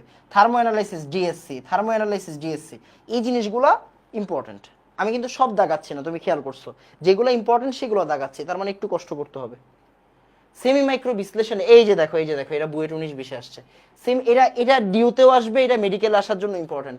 H2S এর পরিবর্তে থায়োএসিটামাইড ব্যবহার করা হয়। এটা কি থায়োএসিটামাইড ছিল, এটার নাম কি ছিল, আচ্ছা যাই হোক, যেটাই থাকুক, CH3CSNH2, H2S এর পরিবর্তে CH3CSNH2, CH3CSNH2, থায়োএসিটামাইডই মনে হয়, হ্যাঁ থায়োএসিটামাইডই। এই যে সিও থাকলে অ্যাসিটামাইড আর এস মানে থায়ো, ঠিক আছে, থায়োএসিটামাইড। তাহলে H2S এর পরিবর্তে থায়োএসিটামাইড ব্যবহার করা হয়। সেমি মাইক্রো বিশ্লেষণে H2S এর পরিবর্তে থায়োএসিটামাইড ব্যবহার করা হয়। খুবই ইম্পর্টেন্ট। আচ্ছা, তারপরে ম্যাক্রো পরিবেশ দূষণ করে, সেমি মাইক্রো যেটা সেটা হচ্ছে পরিবেশ বান্ধব। সেমি মাইক্রো পরিবেশ বান্ধব, ম্যাক্রো পরিবেশ দূষণ করে, সেমি মাইক্রো পরিবেশ বান্ধব, শেষ। আচ্ছা দেখো, ম্যাক্রোতে দূষণ হয়, সেমি মাইক্রো পরিবেশ বান্ধব, আর মাইক্রো যেটার দাম অনেক বেশি, ঠিক আছে, মাইক্রোতে দূষণ একদমই হয় না, এটা জানতে হবে। কস্টলি, দাম অনেক বেশি, দূষণ একদমই হবে না, কস্টলি। আচ্ছা, ম্যাক্রোতে কটুক নিয়ে কাজ করা হয়, 0.5 গ্রাম থেকে 2 গ্রাম নিয়ে কাজ করা হয়। সেমি মাইক্রোতে 50 গ্রাম থেকে 20 মিলিগ্রাম নিয়ে কাজ করা হয়। মাইক্রোতে 5 মিলিগ্রাম থেকে 20 নিয়ে কাজ করা হয়, 20 গ্রাম মনে হয় এটা নাকি, যাই হোক যেটাই হোক, এই জিনিসটা ইম্পর্টেন্ট। তার মানে শুধু তুমি পরিমাণটা জানবা, আর কোনটা দূষণ করে কোনটা দূষণ করে না তুমি একটু জানবা, বাকি কিছু জানার দরকার নেই। তাহলে ম্যাক্রো কটুক নিয়ে কাজ করে, মাইক্রো কটুক নিয়ে কাজ করে, সেমি মাইক্রো কটুক নিয়ে কাজ করে, তোমাকে যত এতটুকু জিনিস জানতে হবে। আর কে দূষণ করে, ম্যাক্রো দূষণ করে, সেমি মাইক্রো পরিবেশ বান্ধব, মাইক্রো কস্টলি। তার মানে তুমি বুঝতেছো প্রশ্ন কিন্তু আসবে কে পরিবেশ বান্ধব, তার মানে সেমি মাইক্রো পরিবেশ বান্ধব, এটা প্রশ্নে আসবে, তার মানে এটা ইম্পর্টেন্ট। ওকে, প্রশ্ন মানে তুমি রিডিং পড়লেই বুঝতে পারবে যে কে কোনটাই বেশি ইম্পর্টেন্ট, কোনটা আসার মতো। তাহলে সেমি মাইক্রো পরিবেশ বান্ধব এটা আসার মতো, সেমি মাইক্রো পরিবেশ বান্ধব এটা আসার মতো। ম্যাক্রো দূষণ করবে, মাইক্রো দূষণ করবে না, শেষ আলোচনা। তারপরে দেখো, এই যে খুব ইম্পর্টেন্ট এই জায়গাটা, হ্যাঁ, ফিউম হুড কেন ব্যবহার করা হয়, অগ্নি নির্বাপক যন্ত্রে কার্বন ডাই অক্সাইড থাকে। হ্যাঁ, অগ্নি নির্বাপক, আচ্ছা তাহলে তোমার অত কিছু জানা লাগবে না, এই যে অগ্নি নির্বাপক যন্ত্রে কার্বন ডাই অক্সাইড থাকে, এটা একটু জাস্ট জেনে রাখো, অগ্নি নির্বাপক যন্ত্রে কার্বন ডাই অক্সাইড থাকে। আচ্ছা, এবার দেখো, ওই যে আমরা বলি না যে বিকল্প, মানে কার বিকল্পে কি ব্যবহার করতে হবে, খুব ইম্পর্টেন্ট এই জায়গাটা, অনেক বেশি ইম্পর্টেন্ট, নোট করবা। দেখো, ক্লোরোফর্ম আর CCl4 এর পরিবর্তে ক্লোরোফর্ম CCl4 এরা বিষাক্ত, ক্লোরোফর্ম CCl4 এরা বিষাক্ত, এদের পরিবর্তে আমরা ব্যবহার করব হেক্সেন, ক্লোরোফর্ম CCl4 এদের পরিবর্তে ব্যবহার করতে হবে হেক্সেন। ওকে, তারপরে বেনজিন জাইলিন এদের পরিবর্তে ব্যবহার করতে হবে টলোইনকে, জাইলিনের পরিবর্তে ব্যবহার করতে হবে টলোইনকে। বিউটানলের পরিবর্তে বিউটানল 1, এটা আসে না। লেড ক্রোমেটের পরিবর্তে পটাশিয়াম কার্বনেট, এটা আসে না। পটাশিয়ামের পরিবর্তে ক্যালসিয়ামকে ব্যবহার করতে হবে, H2S এর পরিবর্তে কি ব্যবহার করতে হবে, H2S এর পরিবর্তে থায়োএসিটামাইড ব্যবহার করতে হবে, H2S এর পরিবর্তে কি ব্যবহার করতে হবে, থায়োএসিটামাইড। দেখো, অ্যাসিডামাইড কেন বলা হইলো, এই যে দেখো এটা হচ্ছে অ্যামাইড, এই দেখো এটা হচ্ছে অ্যামাইড, এই যে অ্যাসিডামাইড। আর এই অক্সিজেনের পরিবর্তে আসছে কি, দেখো তো সালফার আসছে, অক্সিজেনের পরিবর্তে আসছে সালফার, তাই এটাকে বলা হয় থায়োএসিডামাইড। এস মানে হচ্ছে থায়ো, ওই যে থায়োসালফেট, এস মানে হচ্ছে থায়ো, এস মানে কি, এস মানে হচ্ছে থায়ো। ক্লিয়ার? তার মানে এই যে কার পরিবর্তে কি ব্যবহার করতে হবে এই জায়গাটা খুব ইম্পর্টেন্ট। হ্যাঁ, এই জায়গাটা খুব ইম্পর্টেন্ট। এবার আসো, খুবই ইম্পর্টেন্ট এই পেজটা আল্লাহর ওয়াস্তে পড়ে ফেলতে হবে। দেখো, রাবিং অ্যালকোহল মানে হচ্ছে 70% isopropyl alcohol. 70% isopropyl alcohol. What is isopropyl alcohol? Isopropyl alcohol কিরকম দেখতে?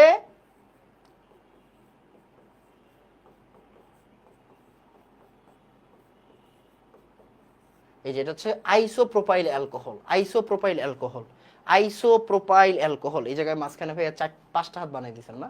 হ্যাঁ, আইসোপ্রোপাইল অ্যালকোহল। রাবিং অ্যালকোহল কি? 70% আইসোপ্রোপাইল অ্যালকোহল। 70% আইসোপ্রোপাইল অ্যালকোহল, খুব ইম্পর্টেন্ট। টিংচার আয়োডিন, কাটা ছেঁড়ায় জীবাণুনাশক হিসেবে ব্যবহার করা হয় কি? Tincture iodine. কাটা ছেঁড়ায় জীবাণুনাশক হিসেবে ব্যবহার করা হয় টিংচার আয়োডিন। কাটা ছিঁড়ায় জীবাণুনাশক হিসেবে ব্যবহার করা হয় টিংচার আয়োডিন। এই টিংচার আয়োডিন মানে 2 gram iodine 3 gram potassium iodide. 2 gram iodine 3 gram potassium iodide. 2 gram iodine 3 gram potassium iodide. 50 ml methanol, ethanol আর 45 ml পাতিত পানি। তাহলে এই জায়গাতে আমার এই সংযুক্তিটা ইম্পর্টেন্ট। তাহলে 2 gram iodine, 3 gram potassium iodide, 50 ml ethanol আর 45 ml distil water. Okay, 45 ml distil water. তাহলে 2 gram iodine, 3 gram potassium iodide, 50 ml ethanol, 45 ml distil water. এটা হচ্ছে টিংচার আয়োডিনের সংযুক্তি। ভাইয়া ফর ডিউ মাস্ট। ওকে, তারপরে দেখো, হাতে খার লাগলে 5% ইথানোয়িক অ্যাসিড দিতে হয়। হাতে অ্যাসিড লাগলে 5% সোডিয়াম কার্বনেট দিতে হয়। তার চেয়ে বেশি ইম্পর্টেন্ট, চোখে খার লাগলে 5% বোরিক অ্যাসিড দিতে হয়। 5% বোরিক অ্যাসিড দিতে হয়, এইটা বেশি ইম্পর্টেন্ট। এই দুইজনের চেয়ে এটা বেশি ইম্পর্টেন্ট। তাহলে চোখে খার লাগলে 5% বোরিক অ্যাসিড দিয়ে ধুয়ে নিতে হয়। চোখে খার লাগলে 5% বোরিক অ্যাসিড দিয়ে ধুইতে হয়। চোখে খার লাগলে 5% বোরিক অ্যাসিড দিয়ে ধুইতে হয়। হাতে বেজ লাগলে 5% ইথানোয়িক অ্যাসিড, হাতে অ্যাসিড লাগলে 5% সোডিয়াম কার্বনেট। দেখো, 5% সোডিয়াম কার্বনেট কিন্তু আমরা আগেও পড়ছি, ওই যে মনে আছে, সালফিউরিক অ্যাসিড হাতে লাগলে 5% সোডিয়াম কার্বনেট দিয়ে ধুয়ে নিতে হবে। হাতে বেজ লাগলে 5% ইথানোয়িক অ্যাসিড, জাহান্নামে যাক। ইম্পর্টেন্ট বিষয় এইটা, চোখে খার লাগলে বোরিক অ্যাসিড দিয়ে ধুইতে হবে। কয় পার্সেন্ট? 5%। চোখে অ্যাসিড লাগলে বোরিক অ্যাসিড দিয়ে ধুইতে হবে, খার লাগলে বোরিক অ্যাসিড দিয়ে ধুইতে হবে। এই তো, আমরা একবার ছোট্ট করে রিভিউ করি। এই জায়গা থেকে আমার টিংচার আয়োডিন লাগবে, আমাদের রাবিং অ্যালকোহল লাগবে, আমাদের চোখে খার লাগলে কি লাগবে? ওইটা লাগবে। ওকে, ফাইন। তারপর এই জায়গা থেকে অগ্নি নির্বাপক যন্ত্রে কি থাকে? Carbon die oxide. কার পরিবর্তে কি ব্যবহার করা হয়? এটাকে বেনজিন, জাইলিন, এগুলোর পরিবর্তে টলোইন ব্যবহার করা হয়। স্ট্রেসের পরিবর্তে থায়োএসিনামাইড, এটা প্রচুর ইম্পর্টেন্ট, দেখবেন আইসা পড়ছে। স্ট্রেসের পরিবর্তে থায়োএসিনামাইড, ক্লোরোফর্ম আর সিসালফোরের পরিবর্তে হচ্ছে কি আমাদের C6H4 মানে হেক্সেন। ওকে, তারপরে ম্যাক্রো দূষণ করে, সেমি মাইক্রো পরিবেশ বান্ধব, এটা পরীক্ষায় আসবে। মাইক্রো অনেক এক্সপেন্সিভ, কস্টলি। তারপর লিকার অ্যামোনিয়া মানে হচ্ছে আমার 40% না 40%, 35 থেকে 40% অ্যামোনিয়ার জলীয় দ্রবণ। আচ্ছা, ফাইন। তারপরে এই যে যন্ত্রপাতির নাম জানতে হবে। অ্যাটমিক অ্যাবজর্পশন স্পেকট্রাম মানে কি? পারমাণবিক শোষণ বর্ণালী। তারপরে হচ্ছে গিয়ে ক্রোমাটোগ্রাফি মানে HPLC, এগুলো আপনারা পারবেন, এগুলো সহজ। তারপরে আচ্ছা, আমরা এই যে হ্যাজার্ড সিম্বল নিয়ে একটু পড়ালেখা করবো এখন। জারকদের ভৌত অবস্থা, এটা আমরা পরিমাণগত রসায়নে পড়বো, প্যারা নেওয়ার কিছু নাই। ওকে, তারপরে গাঢ় সালফিউরিক অ্যাসিডের আলমারি ক্ষতি করে কেন? ওই যে কার্বন তৈরি করে সালফিউরিক সেলুলোজের সাথে বিক্রিয়া করে। MSDS এর পূর্ণরূপ জানতে হবে। তারপরে কারা কারা কি কি, এটা একটু আমরা পড়বো একটু পরে। হ্যাঁ, একটু পড়বো, এগুলো পড়বো, এখন পড়বো। আগে আমরা এটা শেষ করি। সিএলপি রেগুলেশন কি? আমার ক্লাসিফিকেশন, লেবেলিং, প্যাকেজিং। ওকে, তারপরে আর কি আছে? হ্যাজার্ড সিম্বলে কয়টা আন্তর্জাতিকভাবে স্বীকৃত? 10টা আন্তর্জাতিকভাবে স্বীকৃত। তারপরে রাসায়নিক পদার্থ শুষ্ককরণে ডেসিকেটার ব্যবহার করা হয়। ডেসিকেটারে ক্যালসিয়াম ক্লোরাইড থাকে। ওকে, সালফিউরিক অ্যাসিড শুষ্ককারক এবং নিরোধক দুই হিসেবে ব্যবহার করা হয়। ওকে, ফাইন। তরল শুষ্ককারক সালফিউরিক অ্যাসিড, আর তরল নিরোধক কি? সালফিউরিক অ্যাসিড, ফসফরিক অ্যাসিড, এগুলো আমরা পারবো। তারপরে অ্যাকোয়ারেজিয়া স্বর্ণ গলনে ব্যবহার করা হয়, স্বর্ণ দ্রবীভূতকরণে ব্যবহার করা হয়। গ্লাস রডের পরিবর্তে ট্যাফলন রড ব্যবহার করা হয়। এই তো। স্পিরিট ল্যাম্প, মেথিলেটেড স্পিরিট জ্বালানি হিসেবে ব্যবহার করা হয়, মেথিলেটেড স্পিরিট জ্বালানি হিসেবে ব্যবহার করা হয়। রেকটিফাইড স্পিরিট মানে কি? রেকটিফাইড স্পিরিট মানে 95.4%, আর হচ্ছে বাকিটা হচ্ছে 6%, আর 4.4% হচ্ছে পানি, 78.15 ডিগ্রি সেন্টিগ্রেড। আচ্ছা, মিথিলেটেড স্পিরিট কি? 95% কি বলতো? 95% হচ্ছে রেকটিফাইড, আর 5% হচ্ছে মিথানল। তারপর বুনসেন বার্নারে বায়ু ছিদ্র ও বার্নার ছিদ্র যদি একসাথে থাকে ওটাকে অনির্দুল শিখা বলা হয়, বা হচ্ছে বিজারণ শিখা বলা, জারণ শিখা বলা হয়। বুরেট ক্ষুদ্রতম ভাগের আয়তন 0.9 ml। ভাই এটা প্রচুর ইম্পর্টেন্ট, আপনি বুঝতেছেন না কত ইম্পর্টেন্ট। বুনসেন বুরেট দিয়ে কি, বুরেট মানে হচ্ছে ক্ষুদ্রতম আয়তন কি 0.1 ml, বিক্রিয়া হয় হচ্ছে টাইট্রেশনে, মানে কি বলে কনিক্যাল ফ্লাক্সে। পিপেট হচ্ছে টু ডেলিভার, মানে ওই যে মুখ দিয়ে যেটা টানে। আর মিজারিং ফ্লাক্স হচ্ছে টু কন্টেইন, মিজারিং ফ্লাক্স মানে ওর মাধ্যমে পরিবহন করা হয়। আর মিজারিং সিলিন্ডারে সর্বনিম্ন 1 ml মাপা যায়, সর্বনিম্ন 1 ml, সর্বনিম্ন 1 ml। ভর ভিত্তিক বিশ্লেষণে পোর্সিলিন বাটি, আয়তন মাত্রিক বিশ্লেষণে বাকিটা। কাজ ক্ষয় করে কে? এইচএফ। কাজ ক্ষয় করে কে? এইচএফ। কাজ ক্ষয় করে কে? HF. Primary secondary, primary secondary আমরা চিনি, সি থাকলে প্রাইমারি, সি থাকলে প্রাইমারি, না থাকলে সেকেন্ডারি। এইচসিএল ব্যতিক্রম, সি থাকলে প্রাইমারি, বাকিটা হচ্ছে সেকেন্ডারি। তীব্র জারক, এটা এটা মনে হয়, আচ্ছা সরি, আচ্ছা তাহলে তীব্র জারক কি? ওই যে আমার K2CR2O7, মানে ক্রোমিক অ্যাসিড। ক্রোমিক অ্যাসিড হচ্ছে সুন্দর পরিষ্কারক, এটা হচ্ছে তীব্র জারক। এটা ধৌতকরণ একটা পরিষ্কারক প্রক্রিয়া, বিক্রিয়াটা ডিওর জন্য লাগবে, ইম্পর্টেন্ট। সালফিউরিক অ্যাসিড হচ্ছে পানি শোষী ও ক্ষয়কারী পদার্থ, পানি শোষী ও ক্ষয়কারক পদার্থ, ত্বকে লাগলে 5% সালফিউরিক সোডিয়াম কার্বনেট দিয়ে ধুইতে হয়। ওকে, তারপরে আর কি আছে? আচ্ছা এটা কি, এই পেজটা কি ইয়ে হয়ে গেছে?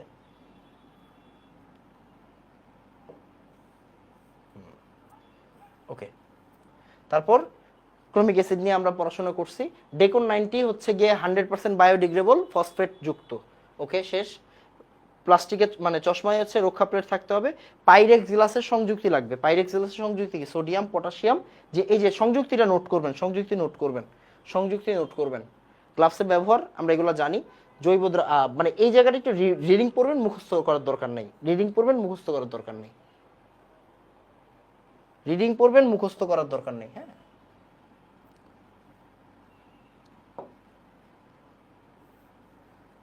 নাইট্রাইল গ্লাস ব্যবহার করি আমরা, এই তো শেষ। আমাদের এই চ্যাপ্টারের মেজর কাম শেষ। এখন হচ্ছে আমরা হ্যাজার্ড সিম্বল পড়বো। বলেন ভাইয়া, নোট ডান? মানে আমার নোট ডান আর কি, মানে আমি যেই নোটটা পড়াইছি ওইটা ডান। তাড়াতাড়ি ভাই, অল্প পড়তে হবে ভাই, বেশি পড়তে হবে না। আপনি বুঝতেছেন না, আপনি ভাবতেছেন অনেক বেশি পড়তে হবে না, অনেক বেশি পড়তে হবে না। জাস্ট একদম যা আসবে তা পড়বেন। এখন একটা, আপনি যদি আমরা বলেন যে ভাই এটা তো ঢাকা ভার্সিটিতে আসে নাই লাস্ট 3 বছর, প্রশ্ন ব্যাংক কি আপনার চেয়ে আমি কম ঘাটছি? বলেন, প্রশ্ন ব্যাংক সম্পর্কে কি আপনার চেয়ে আমার কম আইডিয়া আছে? না, রাইট, নাই তো। লাস্ট 3 বছর যে ল্যাবরেটরি নিরাপদ ব্যবহার থেকে ঢাকা ভার্সিটিতে প্রশ্ন দেয় নাই, এটা কি আমি জানি নাকি জানি না? জানি, তাও পড়াচ্ছি। কেন পড়াচ্ছি? টাইম ওয়েস্ট করতে? আমি আজকে যদি পরিবেশ রসায়ন পড়াইতাম, পরিমাণ পড়াইতাম, পারতাম না পড়াইতে? পারতাম তো, রাইট? তাহলে ওইগুলো না পড়ায় এটা পড়াচ্ছি। কেন পড়াচ্ছি? অবশ্যই তো রিজন আছে, রিজন ছাড়া তো পড়াচ্ছি না, তাই না বাবা? আমি যত তাড়াতাড়ি সিলেবাস শেষ করব তত তাড়াতাড়ি আমার লাভ, নাকি আপনার লাভ? দুইজনেরই লাভ, তাই না? এখন তাও আমি পড়াচ্ছি কেন? ইম্পর্টেন্ট দেখেই পড়াচ্ছি বাবা, একটু ধৈর্য ধরেন। এই যে এগুলো পড়ানো শেষ, এগুলো পড়ানো শেষ, এগুলো সব পড়ানো শেষ। এই যেগুলো সব পড়াই ফেলছি এতক্ষণ ধরে, এগুলো সব পড়াই ফেলছি। এই যে নাইট্রাইল গ্লাভস মনে আছে? এই যে এটা এটা আমার ইয়াতে ছিল, এটা আমাদের ইয়াতে ছিল। তারপরে দেখো এই যে তোমার কি বলে, এইগুলো সব পড়ানো হয়ে গেছে। হ্যাঁ, এগুলো সব পড়ানো হয়ে গেছে, এগুলো নিয়ে টেনশন করার কোনো কারণ নেই। আমরা শুধু হচ্ছে গিয়ে যেদিন ম্যাথ করব ওই দিন হচ্ছে গিয়ে তোমার এই যে তোমার এই জায়গায় ব্যালেন্স আছে, তোমার পলভঙ্গি ব্যালেন্স আছে, হ্যাঁ, ওইগুলোর ছোটখাটো একটু ম্যাথ করবো না, সমস্যা নেই। এই যে সফট গ্লাস দিয়ে কি কি তৈরি হয়? কাসনল, টেস্ট টিউব, বিকার, এগুলো পড়াইছি না বলো তো? পড়াইছি। তারপরে পাইরেক্স গ্লাস বা শক্ত পটাশ গ্লাভস, এই যে এগুলো দিয়ে হচ্ছে গিয়ে মিজারিং সিলিন্ডার, মিজারিং ফ্লাক্স এগুলো ব্যবহার করা হয়, ডেসিকেটার। পাইরেক্স গ্লাভস হচ্ছে জিঙ্ক অক্সাইড, বোরিয়াম, বোরোসিলিকেট মিশ্রণ দিয়ে তৈরি গ্লাস। এই যে দেখো, এই যে দেখো পাইরেক্স গ্লাসের সংকেত Na2O, K2O, zinc oxide, barium oxide, silicon oxide, B2O3। তার মানে পাইরেক্স গ্লাস কি? Zinc oxide, zinc oxide, barium, borosilicate মিশ্রণ তৈরি। এই যে জিঙ্ক অক্সাইড, বেরিয়াম, বোরোসিলিকেট, এই দেখো বেরিয়াম, বোরোসিলিকেট দিয়ে তৈরি। আর শক্ত পটাশ গ্লাস কি? পটাশিয়াম, ক্যালসিয়াম আর সিলিকন ডাইঅক্সাইড। এগুলো পড়াই ফেলছি। তারপরে এই দেখো পাইরেক্স গ্লাস দিয়ে কি বিকার আর কনিক্যাল ফ্লাক্স ব্যবহার করতে হয়, মানে পাইরেক্স গ্লাস বিকার আর কনিক্যাল ফ্লাক্সের জন্য বেশি ফেমাস। পাইরেক্স গ্লাস বিকার আর কনিক্যাল ফ্লাক্সের জন্য বেশি ফেমাস। এই জায়গায় যা আছে পড়ে ফেলবা, এগুলো পড়াই ফেলছে অলরেডি, তোমার টেনশন নাই। এগুলো একবার করে দেখবা। এই যে কনিক্যাল ফ্লাক্স, ওই যে টাইট্রেশনের সময় যে ব্যবহার করো, এটার ভিতরে যে নির্দেশক দাও, এটা হচ্ছে বিকার ফানেল, একটু দেখো। এই বুয়েটে কিন্তু এগুলো আসছিল, তুমি জানো বুয়েটে এই চিত্র দিয়ে বলছিল নিচের কোনটার কাম কি। তারপরে এই দেখো পরিমাপক ফ্লাক্স, টিসি মানে কি টু কন্টেইন, টিসি মানে টু কন্টেইন, ওকে। তারপরে এই দেখো পিপেট, পিপেটে লেখা থাকে টিডি to deliver, to deliver, to deliver 10 ml, টিডি টু ডেলিভার, টিডি টু ডেলিভার। আমরা কি এখন কিন্তু পিপেট ফিলারও আছে, মানে ওই তোমার হচ্ছে গিয়ে কি বলে একটা ইয়া থাকে আর কি, মানে টান দিতে হয় না, পিপেট ফিলারও আছে। তো টিডি মানে টু ডেলিভার 10 ml পরিমাপ করা যায়, ওকে। আচ্ছা এই দেখো ভাই কত ইম্পর্টেন্ট, ডেন্টালে আসছে একবার, K2CR2O7 গাঢ় এস সালফিউরিক অ্যাসিড মিশ্রণ পড়াই ফেলছি, রাইট। অ্যামোনিয়া দ্রবণ দিয়েও কাজ পরিষ্কার করা যায়, এসিটন দিয়েও কাজ পরিষ্কার করা হয়। সোডিয়াম কার্বনেট ডেকন 90 পড়াইছি, একটু আগে পড়াইছি। ক্রোমিক অ্যাসিড মিশ্রণ পড়াইছি, ওকে। দেখছো এগুলো সব পড়ানো হয়ে গেছে। এই দেখো কি দিছে এখানে, এই যে দেখো গ্লাস সামগ্রী থেকে তেল দূরীকরণ করতে এসিটন ব্যবহার করা হয়, একটু আগে পড়ছি। এসিড কোথাও লেগে গেলে 5% সোডিয়াম কার্বনেট দিয়ে ভালো করে ধুইতে হয়। তারপরে এই দেখো, এই ধুর এটা এমন কেন, হ্যাঁ। তারপরে এই যে এইচএফ কাচকে ক্ষয় করে, এইচএফ কাচকে ক্ষয় করে, এইচএফ কাচকে ক্ষয় করে। সিলিসিক অ্যাসিড, এই দেখো সিলিসিক অ্যাসিড, এইচএফ এই যে সোডিয়াম সিলিকেটের সাথে এইচএফ বিক্রিয়া করে সিলিসিক অ্যাসিড তৈরি করে। এই যে সার্টেরিয়াস ব্যালেন্স, তারপরে হচ্ছে গিয়ে তোমার পলবঙ্গি ব্যালেন্স, এগুলো আমরা এখন পড়বো না, পরে পড়বো। তারপরে এই যে প্রাইমারি স্ট্যান্ড পদার্থ জানিস, সেকেন্ডারি স্ট্যান্ড পদার্থ পড়া শেষ। এখানে একটু দেখো তরল সেকেন্ডারি পদার্থ যেমন HCl সালফিউরিক অ্যাসিড আয়তন একক মেজারিং সিলিন্ডার পরিমাপ করতে হয়। আচ্ছা হইছে এগুলো পারো। ওই যে পলবঙ্গি ব্যালেন্স এখন না আমরা ম্যাথ করবো, পলবঙ্গি ব্যালেন্স দিয়ে পরে, পলবঙ্গি ব্যালেন্স দিয়ে পরে ম্যাথ করবো, হ্যাঁ পরে ম্যাথ করবো, শেষ। আচ্ছা এই জায়গায় রাইডার ধ্রুবকটা একটু পড়ে ফেলো, হ্যাঁ রাইডার ধ্রুবকটা একটু পড়ে ফেলো, লাগবে না যদিও এখন। এই যে এগুলো আমরা করবো, এগুলো ম্যাথ করবো, আমরা এগুলো দিয়ে ম্যাথ করবো, সমস্যা নেই। আমরা ব্যালেন্সটা পড়াই নেই, ব্যালেন্স পরে পড়াবো, ওকে। এই যে প্রাইমারি সেকেন্ডারি কত ইম্পর্টেন্ট ভাই, কত ইম্পর্টেন্ট, এগুলো পড়াই ফেলছে, রাইট। এগুলো লাগে না। এই দেখো পলবঙ্গি ব্যালেন্স ও 4 ডিজিটাল ব্যালেন্স, এটা একবার রিডিং পড়বা। পলবঙ্গি ব্যালেন্স আর 4 ডিজিটাল ব্যালেন্সের পার্থক্য একবার রিডিং পড়বা, বেশি পড়ার দরকার নেই। এগুলো পড়ানো শেষ, এগুলো আসবে না কখনো, এগুলো ইম্পর্টেন্ট না, এগুলো দরকার নাই। এই যে ভরভিত্তিক বিশ্লেষণে কি ব্যবহার করা হয়, পোর্সেলিন বাটি। ভরভিত্তিক বিশ্লেষণে পোর্সেলিন বাটি ব্যবহার করা হয়। আয়তন মাত্রিক বিশ্লেষণে অনেক কিছু ব্যবহার করা হয়, জানার দরকার নেই। এই যে এগুলো একটু দেখে রাখবা, এগুলো একটু দেখে রাখবা। এই যে বুরেট টু ডেলিভার, এই যে পিপেট, দেখো পিপেটে কি করা হয় 0.5 ml থেকে 50 ml আয়তনের হয়ে থাকে, 10 ml মাপা যায়, এটা দিয়ে আমরা 10 ml মাপি, হ্যাঁ পিপেট দিয়ে 10 ml মাপি।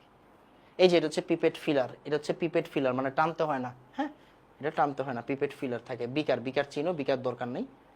কনিক্যাল ফ্লাক্স ওয়াশ বোতল দরকার নেই, এগুলো একটু দেখে রাখবা। এটা ওয়াশ বোতল, ফানেল, আয়তন মাত্রিক ফ্লাক্স। তারপরে এই যে গ্রিজ দরকার নেই, এগুলো পড়া হয়ে গেছে। বুনসেন বার্নার বা স্পিরিট ল্যাম্প, এই জায়গাটাও পড়াই ফেলছি। দেখো যদি একই হয় তাহলে দুই প্রকার শিখা পাওয়া যায়। দেখো দুই প্রকার শিখা পাওয়া যায়, একটা হচ্ছে অনুজ্জ্বল শিখা আর একটা হচ্ছে উজ্জ্বল শিখা। একটা হচ্ছে অনুজ্জ্বল আর একটা হচ্ছে উজ্জ্বল, ওকে। আচ্ছা বুনসেন বার্নারে অনুজ্জ্বল শিখার ব্যবহার দরকার নেই, এডি পড়া হয়ে গেছে, এডি পড়াই ফেলছি। দেখো অন্তস্থ নীল বিজারণ মণ্ডল, বহিস্থ নীল অনুজ্জ্বল জারণ মণ্ডল, এগুলো আসবে না, এগুলো নিয়ে প্যারা নেই, এগুলো নিয়ে প্যারা খায় না। এই দেখো উজ্জ্বল শিখা কখন পাওয়া যাবে, অনুজ্জ্বল শিখা কখন পাওয়া যাবে। হ্যাঁ এই যে এটা আমরা দেখছিলাম একটু আগে, যে বায়ু ছিদ্র খোলা। বায়ু ছিদ্র খোলা মানে কি, দেখো বায়ু নিয়ন্ত্রক রিং আর যে বাইরের রিং ওরা যদি একই সাথে মিলা যায় তাহলে খোলা, আর নাইলে হচ্ছে বন্ধ, খোলা বন্ধ, এগুলো আসবে না। স্পিরিট ল্যাম্প, এই দেখো 95% রেকটিফাইড স্পিরিট আর হচ্ছে 5% মিথানল, ভাই খুব ইম্পর্টেন্ট এটা, হ্যাঁ খুব ইম্পর্টেন্ট। যন্ত্র দেওয়ার কৌশল, এই যে আমরা একটু আগে বলছিলাম টেস্ট টিউবে হিট দিতে গেলে কি করতে হয়, টেস্ট টিউবে হিট দিতে গেলে একটু 95%। নীলাঞ্জনা রায় দাগানো বই কই পাবেন, জীবনও পাবেন না, গ্রুপের দিকে একটু নজর রাখেন তাইলেই পাবেন, দিয়ে দিছি পুরো দাগানো বই। এই যে অ্যাকোয়ারেজিয়া, বড় আকারে পোর্সেলেন বাটিতে দ্রবণ গাড়িকরণে, এগুলো পড়ায় ফেলছি। মানে দেখেন বইয়ে যা আছে সব ওইখানে ছিল। তারপরে এই যে ওয়াটার বাথ মানে কি, ওয়াটার বাথে কি করা হয়, ওই যে আপনার কি বলে, ওই যে ওয়াটার বাথ হলো পানিকে উত্তপ্ত করার গোলাকার ধাতব পাত্র, দরকার নেই। এই যে কঠিন শুষ্ককারককে তরল শুষ্ককারককে পড়ায় ফেলছি। এই দেখো তোমার নিরোধক পদার্থ, বিকারক বা রিয়েজেন্ট বোতলের কৌশল, এগুলোর দরকার নেই। এই যে বিপজ্জনক ক্ষয়, এই যে এদিকে এদিকে আসো, দেখো এই দেখো, এই দেখো sulphuric acid, nitric acid, chromic acid, নিরোধক পদার্থ, জারক পদার্থ, এগুলো কি বিপজ্জনক ক্ষয়কারী পদার্থ। তারপরে ক্ষার, NaOH, KOH, NH4OH, এগুলো কি বিপজ্জনক ক্ষার। বিপজ্জনক বিজারক, NaH, লিথিয়াম অ্যালুমিনিয়াম টেট্রাহাইড্রেট, সোডিয়াম, এগুলো কি বিপজ্জনক বিজারক। হ্যাঁ,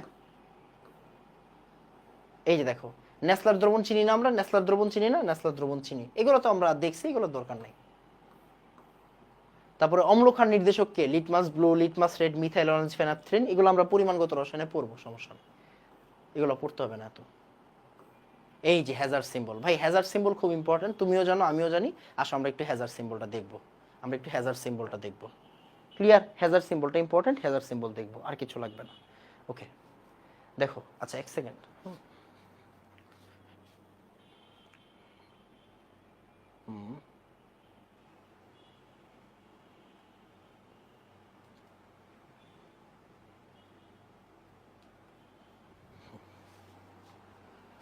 হ্যাজার্ড সিম্বল, হ্যাঁ হ্যাজার্ড সিম্বল ইম্পর্টেন্ট, তুমিও জানো আমিও জানি, রাইট?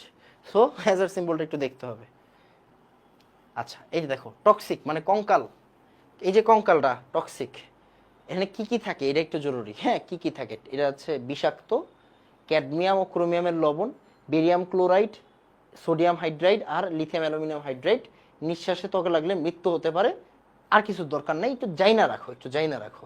দেখো তো আমার এখানে কি লেখা ছিল কিনা, আমি একটু দেখি এখানে।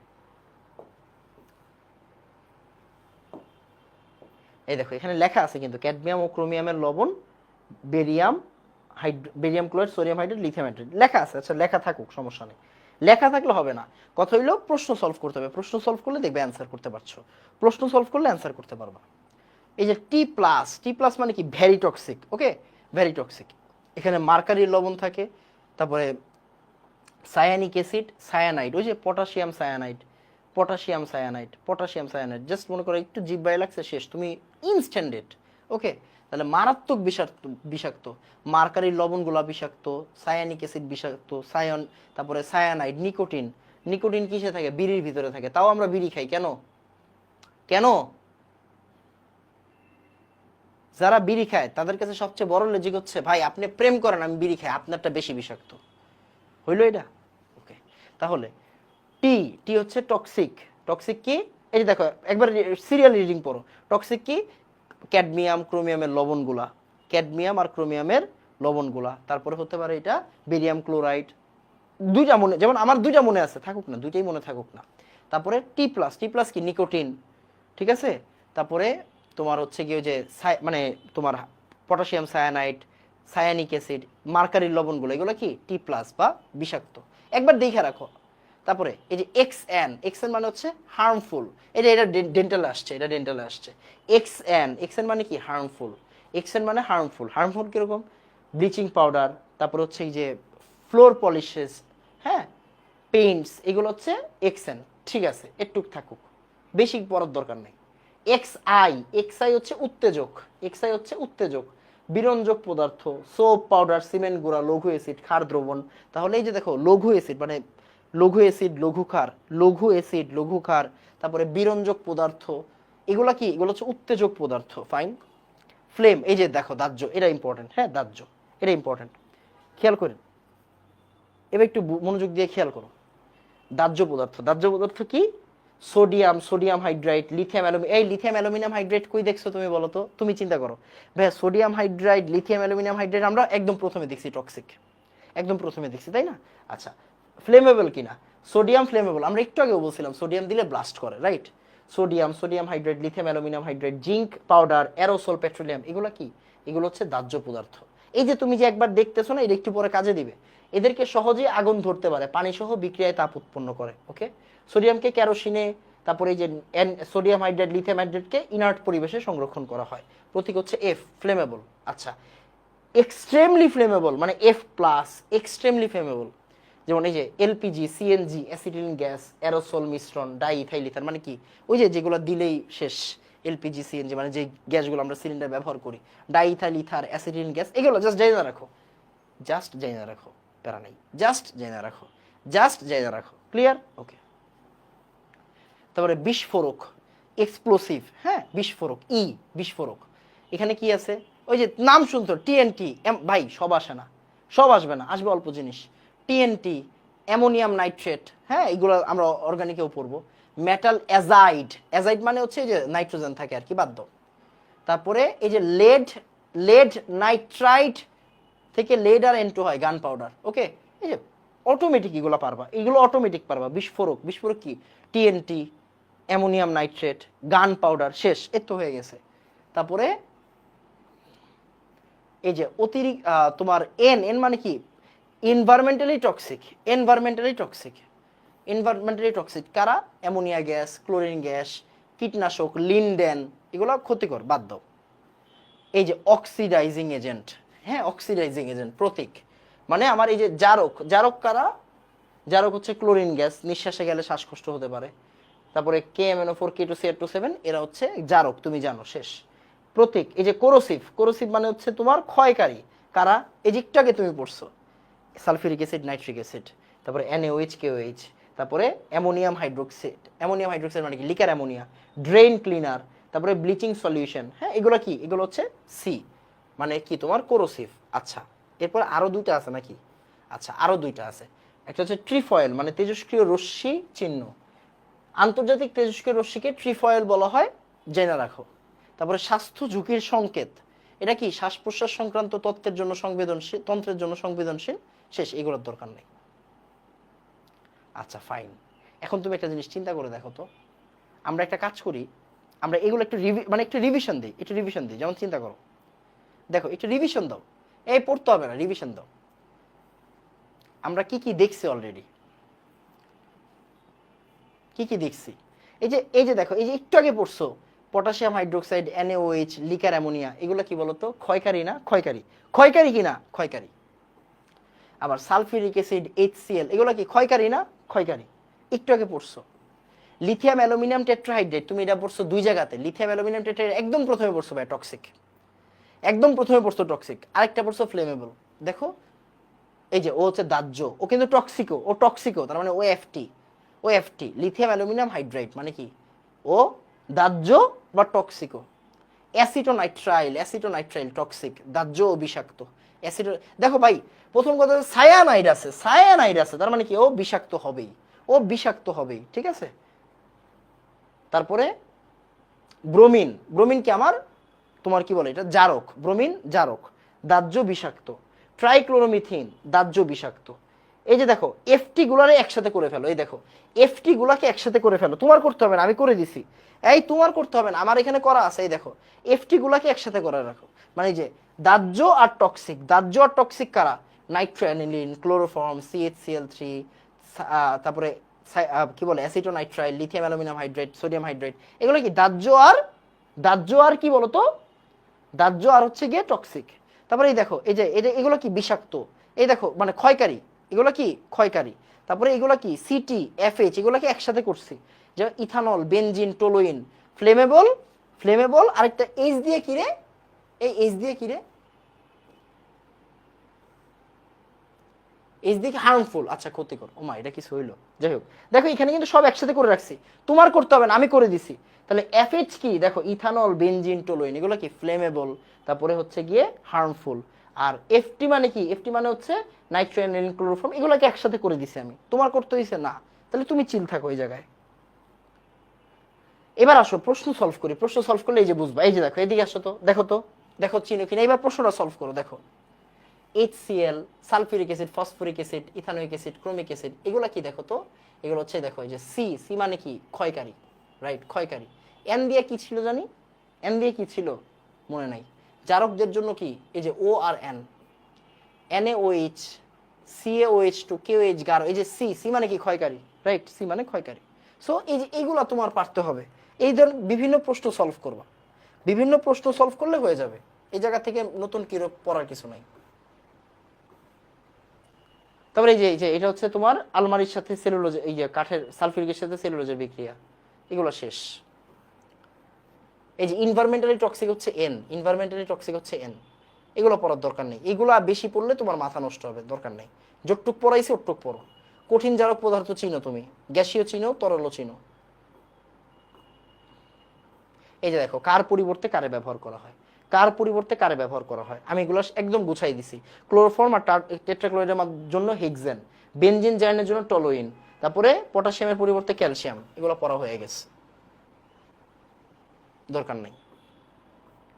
শেষ ভাই, এই ভাই পড়া শেষ, ভাই পড়া শেষ। এই যে দেখো এগুলো তুমি এখন মুখস্থ কইরা পাগল হইও না। এই দেখো অনেকে অনেকে এগুলো মুখস্থ করতে বলবে, দরকার নাই। দেখো অনেকে এগুলো মুখস্থ করতে বলবে, দরকার নাই, কারণ তুমি এগুলো মনে রাখতে পারবা না। মনে রাখতে পারবা না যখন, দরকার নাই, মনে রাখতে পারবা না, দরকার নেই। যেমন আমি কিন্তু পড়াইছি অ্যামোনিয়াম হাইড্রোক্সাইড মানে লিকার অ্যামোনিয়া, তারপরে এই যে NaOH 10% NaOH KOH 30 সেকেন্ডের মধ্যে চোখকে অন্ধ করে দিতে পারে। থাক, ওরা অন্ধ করুক, আমাদের অন্ধ হওয়ার দরকার নাই। যদি অন্ধই করে দেয় তাহলে কেন পড়বো, তাই না? কথা বুঝো নাই, লজিক বুঝছো? যেহেতু অন্ধই করে দিব, অন্ধ করলে অগরে পড়বই না, যাও, ওরা অন্ধ করতে থাকুক। এই যে এগুলা তোমরা আগে আগে সিকিউতে আসতো যে কে পরিবেশের উপর কেমন প্রভাব তৈরি করে, সো এগুলো আসবে না এখন, এখন এগুলো আসে না। এই যে দেখো লিকার অ্যামোনিয়া পড়াইছি না, পড়াইছি। মানে দেখো জিনিসটা কি, যতটুকু পড়ানো যায় এই চ্যাপ্টারে সব পড়াই দিছি আমি। হ্যাঁ, এই যে ম্যাক্রো, সেমি মাইক্রো, মাইক্রো পড়াইছি, একটু আগে পড়াইছি। যতটুকু এই চ্যাপ্টার থেকে আসবে পড়ানো যায় সব পড়াইছি। এই দেখো অ্যাটমিক অ্যাবজর্পশন স্পেকট্রোস্কোপি, ডিএসসি মানে কি, ডিফারেন্সিয়াল স্ক্যানিং, তারপরে হচ্ছে গিয়ে ক্যালোরিমিটার। এই যে এগুলো কিন্তু পূর্ণরূপ important. Differential scanning calorimeter, differential scanning না স্ক্রিনিং, স্ক্যানিং, ডিফারেন্সিয়াল স্ক্যানিং, এই যে ক্যালোরিমিটার শেষ। তারপরে জিপিএলসি মানে কি, gel permeation liquid chromatography, gel permeation liquid chromatography. এইটার পূর্ণ রূপগুলো ইম্পর্টেন্ট, মেডিকেলে আসবে যে নিচের মানে এটার পূর্ণরূপ কোনটি, এটার পূর্ণরূপ কোনটি। MSDS একটু আগে পড়াইছিল না, material safety data sheet, material safety data sheet হুদাই মানে যে কোনো মুহূর্তে আসতে পারে, ম্যাটেরিয়াল সেফটি ডাটা শিট। তারপরে তোমাকে বলবে যে জিপিএলসির পূর্ণরূপ কি, gas permission liquid chromatography. HPLC মানে কি, হাই পারফরমেন্স লিকুইড ক্রোমাটোগ্রাফি। তারপরে এই যে ডিএসসি মানে কি, ডিফারেন্সিয়াল স্ক্যানিং, তারপরে কি ক্যালোরিমিটার। AS কি, অ্যাটমিক অ্যাবজর্পশন স্পেকট্রোস্কোপি। NMR কি, নিউক্লিয়ার ম্যাগনেটিক রেজোনেন্স। MRI কি, ম্যাগনেটিক রেজোনেন্স, আরেকটা কি জানি সাথেটা কি, ইমেজিং, রাইট? তো এইগুলা কিন্তু আসবে, আমি বারবার করে বলতেছি পুনরূপ ইম্পর্টেন্ট। হ্যাঁ পুনরূপ ইম্পর্টেন্ট, পুনরূপ পড়ে যেতে হবে।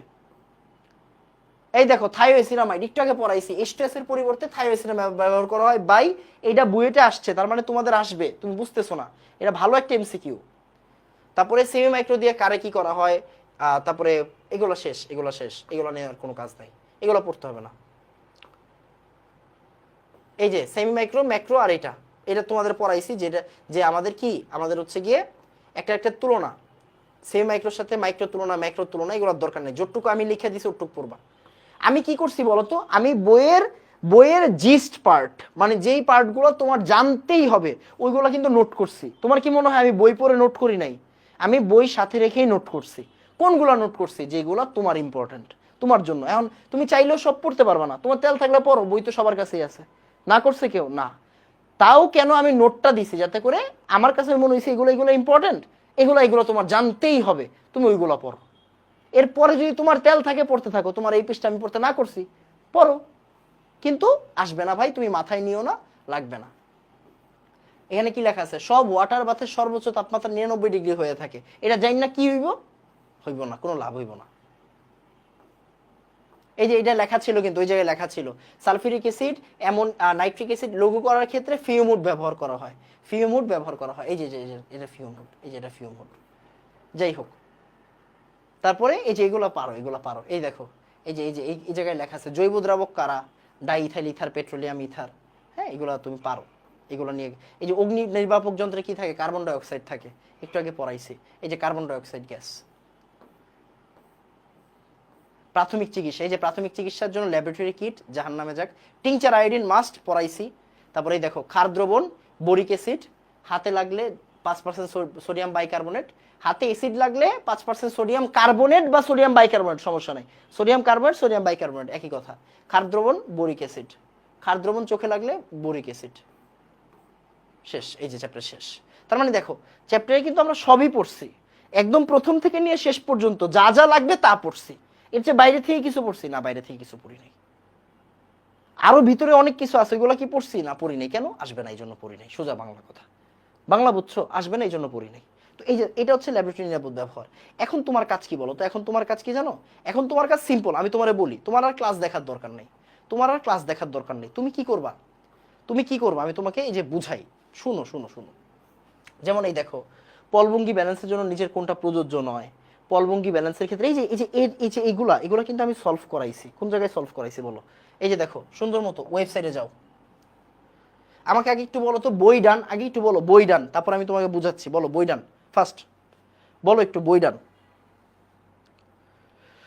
আমি তো একটা আকাম করে ফেলছি রে ভাই। আমি যে এই যে ক্যামেরার সেটিংস চেঞ্জ করলাম, এখন এত বছর ধরে যে আমি এই ব্ল্যাক স্লাইডে পড়াচ্ছি, না জানি আজকে আর কি সমস্যা হয়। বিরক্ত লাগছে।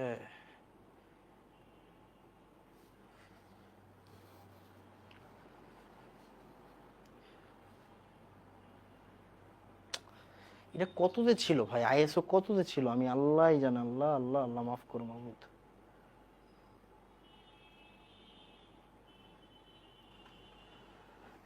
আইএসও কত যে ছিল আল্লাহই জানে। ঠিক আছে, আচ্ছা দেখি তো এটা দেখা যায় কিনা। না, দেখা যাবে না, দেখা যাবে না। তার মানে আইএসও বেশি ছিল না, আইএসও আরো কম ছিল।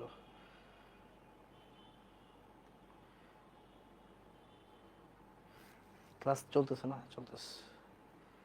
তুমি মাফ করো মাহমুদ।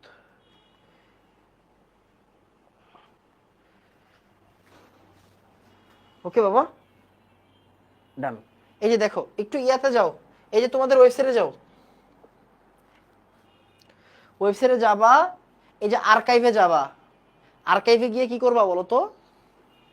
এই দেখো ল্যাবরেটরি নিরাপদ ব্যবহার করো, এই যে ল্যাবরেটরি নিরাপদ ব্যবহার পাইছো? এই দেখো, এই যে ফুল ডিটেলস প্লাস হাজারি স্যারের এমসিকিউ। এখন তোমরা কি করবা? তোমাদের যদি অনেক তেল থাকে, অনেক তেল, তোমার অনেক তেল, এনাম ভাই একবার পড়াই দিছে, তারপর আমার আবার পড়তে মন চাইতেছে, ক্লাস আবার দেখতে মন চাচ্ছে, ক্লাস দেখবা। আর নাইলে কি করবা? এই যে লেকচার শিটে যাবা। লেকচার শিটে গিয়ে এই যে দেখো, আমি কিন্তু এইটা দিয়ে এটাই পড়াইছি। মানে কি, এখন যেটা পড়াইছি তোমাদেরকে যেটা পড়াইছি এখানে তাই পড়াইছি, ঠিক আছে? তাও তুমি একবার চাইলে ওই জায়গাটা আরেকবার রিভিশন দিতে পারো। এই যে দেখো, এগুলো সব তোমারে পড়াই দিছি, সব তোমারে পড়াই দিছি। হ্যাঁ, সব তোমারে পড়াই দিছি। এরপরে আমি হাজারি স্যারের এমসিকিউ গুলো সলভ করাইছি। তো তুমি চাইলে কি করতে পারো, তোমারে আমি যেটা তোমাকে সাজেস্ট করব, যে তুমি একটা কাজ করতে পারবা। সেটা হইলো, ক্লাসটাকে তুমি স্পিড দিবা, 2x স্পিডে দিবা। দিয়া এই যে বাংলা যে আমি পড়াই, এই যে আমি যে এই আমার নোটটা যে পড়াইছি, তোমারে মাত্র পড়াইছি না? পড়াইছি। আবার ওইখানেও পড়াইছি না? পড়াইছি। তো এই যে পড়াইলাম, যে পড়ানোর ফলে কি হয়েছে, তুমি আরেকবার রিভিশন দিলে হয়ে যাবে। যে এখানে লিখেও দিছি হাই পারফরমেন্স লিকুইড ক্রোমাটোগ্রাফি। হ্যাঁ, তো যাই হোক, এখন তোমার কাজ হচ্ছে ওই হাজারি স্যারের এমসিকিউ গুলো সলভ করে ফেলা। হাজারি স্যারের এমসিকিউ সলভ করলে তোমার জীবনটা সুন্দর হয়ে যাবে। এই যে এখানে লেখা আছে, এখানে সব লেখা দিছি। ওকে, এখানে এই যেমন এই যে দেখো, এই যে এটা কিন্তু লেখাও আছে, এই যে এখানে লেখাও আছে। এটা একটু স্লাইডে দিয়ে দিই। হ্যাঁ, এটা একটু স্লাইডে দিয়ে দিই, ছবিগুলো স্লাইডে দিয়ে দিই।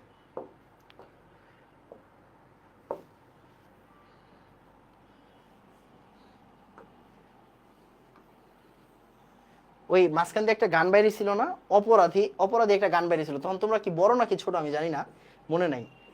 হ্যাঁ, তারপরে ওই গায়কেরই আরেকটা গান বাইরে ছিল, নিকোটিনের ধোঁয়ায় আমার কি জানি একটা এরকম একটা গান বাইরে ছিল। আরে শালার, কি একটা ভাইরাল অবস্থা। হ্যাঁ, এই তোমরা কি অপরাধী গান শুনছো? অপরাধী গানটা যখন বাইরেছে, এটা কত সালে বাইরেছে? এত চলছে, আল্লাহ রে আল্লাহ, আল্লাহ মাফ করো মাবুদ। মানে বাংলাদেশে কোনো কিছু পাইলে যেটা চলে বাংলাদেশে, এটা এত বেশি চলে। তারপরে ওই গায়কেরই আরেকটা গান ভাইরাল ছিল, কি জানি তোমার, নেশা, নেশা একটা গান বাইরে ছিল। তুই যদি নেশা নিয়ে গান শুনুস, গান শুনবি নেশার বোঝা, ক্লাসিক্যাল জিনিস, ঠিক আছে? তুই কেন হইল গিয়া ছেঁকা খাওয়া নেশার গান শুনবি? আমি এটা বুঝলাম না। যাই হোক, তো এই যে এইগুলা তোমরা এই যে তোমরা কি করবা, এরকম চিহ্নগুলা, আচ্ছা এই যে এগুলা লাগবে না, এগুলো লাগবে না। তারপরে যে ই কি এন কি এগুলো তুলবা, এগুলা নিজে নিজে তুলবা যে ভাই ই কোনটা এন কোনটা, সিরিয়ালি পড়বা। সিরিয়ালি পড়লে তাহলে দেখবা হচ্ছে তোমার কাজ আগাইছে।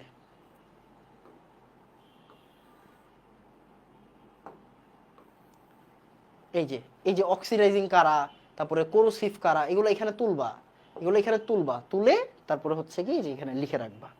ঠিক আছে? ক্লাস 6-এ পড়তাম। ও বাবা রে বাবা, এই মাইয়ার তো মনেও আছে, ওই ক্লাস 6-এ পড়তো যখন অপরাধী গান বেরিয়েছিল। ওই বয়সে তোর কি অপরাধ আছিল রে ভাই, তোর এগুলো মনে থাকবে কেন? এই তোর এগুলো কেন মনে থাকবে? আচ্ছা এই যে দেখো এখানে কিন্তু এখানে আমি ধরে ধরে সবগুলো এমসিকিউ সলভ করাই দিছি। দেখো এই যে সব এমসিকিউ এখানে সলভ করানো আছে, এখানে সব এমসিকিউ সলভ করানো আছে। যেমন এই দেখো এই দেখো এই দেখো, পলভঙ্গি ব্যালেন্সে 5 মিলিগ্রাম রাইডার ব্যবহার করা হলে ব্যালেন্সটির সূক্ষ্মতম পরিমাপ ক্ষমতা কত? 0.001 গ্রাম। ভাইয়া তোমার একটা জিনিস বলি, হাজারি স্যারের বইয়ের যে এমসিকিউ গুলো আছে এগুলো চেঞ্জ করে দেয় না, মানে এই জায়গা থেকে প্রশ্ন চেঞ্জ করে না, ঠিক যা আছে ওইটাই প্রশ্ন দেয়, যা আছে ওইটাই প্রশ্ন দেয়। কথা বুঝছো? তার মানে দেখো পলভঙ্গি ব্যালেন্সে 10 মিলিগ্রাম ব্যবহার করা হলে কি 0.002, 5 মিলিগ্রাম মানে 0.001, এইটা তোমার মুখস্থ রাখতে হবে। 5 মিলিগ্রাম মানে 0.001, 10 মিলিগ্রাম মানে 0.002, জাস্ট এই দুটা ভ্যালু তুমি ভ্যালু জেনে রাখো। তারপরে পলভঙ্গি ব্যালেন্সের সূক্ষ্ম পরিমাপের ক্ষমতা কত পর্যন্ত? 0.001 গ্রাম, 0.0001 গ্রাম, শেষ। এই যে দেখো এই তিনটে এমসিকিউ। এই দেখো পলভঙ্গি ব্যালেন্সের জন্য নিচের কোনটি প্রযোজ্য নয়? পয়েন্টার, রাইডার, এই যে এজেট প্লেট, তিনোটাই আছে। আর এই যে টেয়ার, টেয়ার কি ওই যে আমরা যে তরকারি কিনি না, তরকারি যে কিনা হয় না, ওই যে যেটাতে টেয়ারে চাপ দিলে কি হয়? টেয়ারে চাপ দিলে 0 হয়ে যায়। মনে করো তুমি একটা এই বোলের ভিতরে সবজি নিবা, ওই বোলটা তো হচ্ছে গিয়ে তরকারিওয়ালার, তো ওই বোলটা যখন হচ্ছে গিয়ে তোমার কি বলে ডিজিটাল ব্যালেন্সের উপর দেয়, টেয়ার দেয়, টেয়ার দিলে কি হয়ে যায়? জিনিসটা শূন্য হয়ে যায়, ব্যালেন্স হয়ে যায়। মানে ওই যে বালতি বা ওই যে তোমার কি বোল, ওই বোলটার ব্যালেন্স নিয়ে নেয়, তারপরে 0 থেকে স্টার্ট করে। মানে টেয়ার ডিজিটাল ব্যালেন্সের জিনিস, পয়েন্টার, রাইডার, এজেট প্লেট এগুলো কি পলভঙ্গি ব্যালেন্সের জিনিস। পলভঙ্গি ব্যালেন্সের ক্ষেত্রে এই যে জাস্ট এই যে দেখো ভাইয়া, এই 4টা এমসিকিউ তোমার খুব ইম্পর্টেন্ট। এই 4টা এমসিকিউ তুমি একটু পড়ো, এই 4টা এমসিকিউ তোমার বইয়ে থাকা, মানে তোমার আমার স্লাইডে রেখে দিই। হ্যাঁ,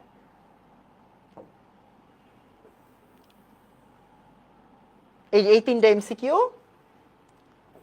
এই 3টা এমসিকিউ, আর হচ্ছে এই যে এই একটা এমসিকিউ, যেগুলো হচ্ছে গিয়ে খুব ইম্পর্টেন্ট জিনিস। হ্যাঁ, এগুলো লাগবেই।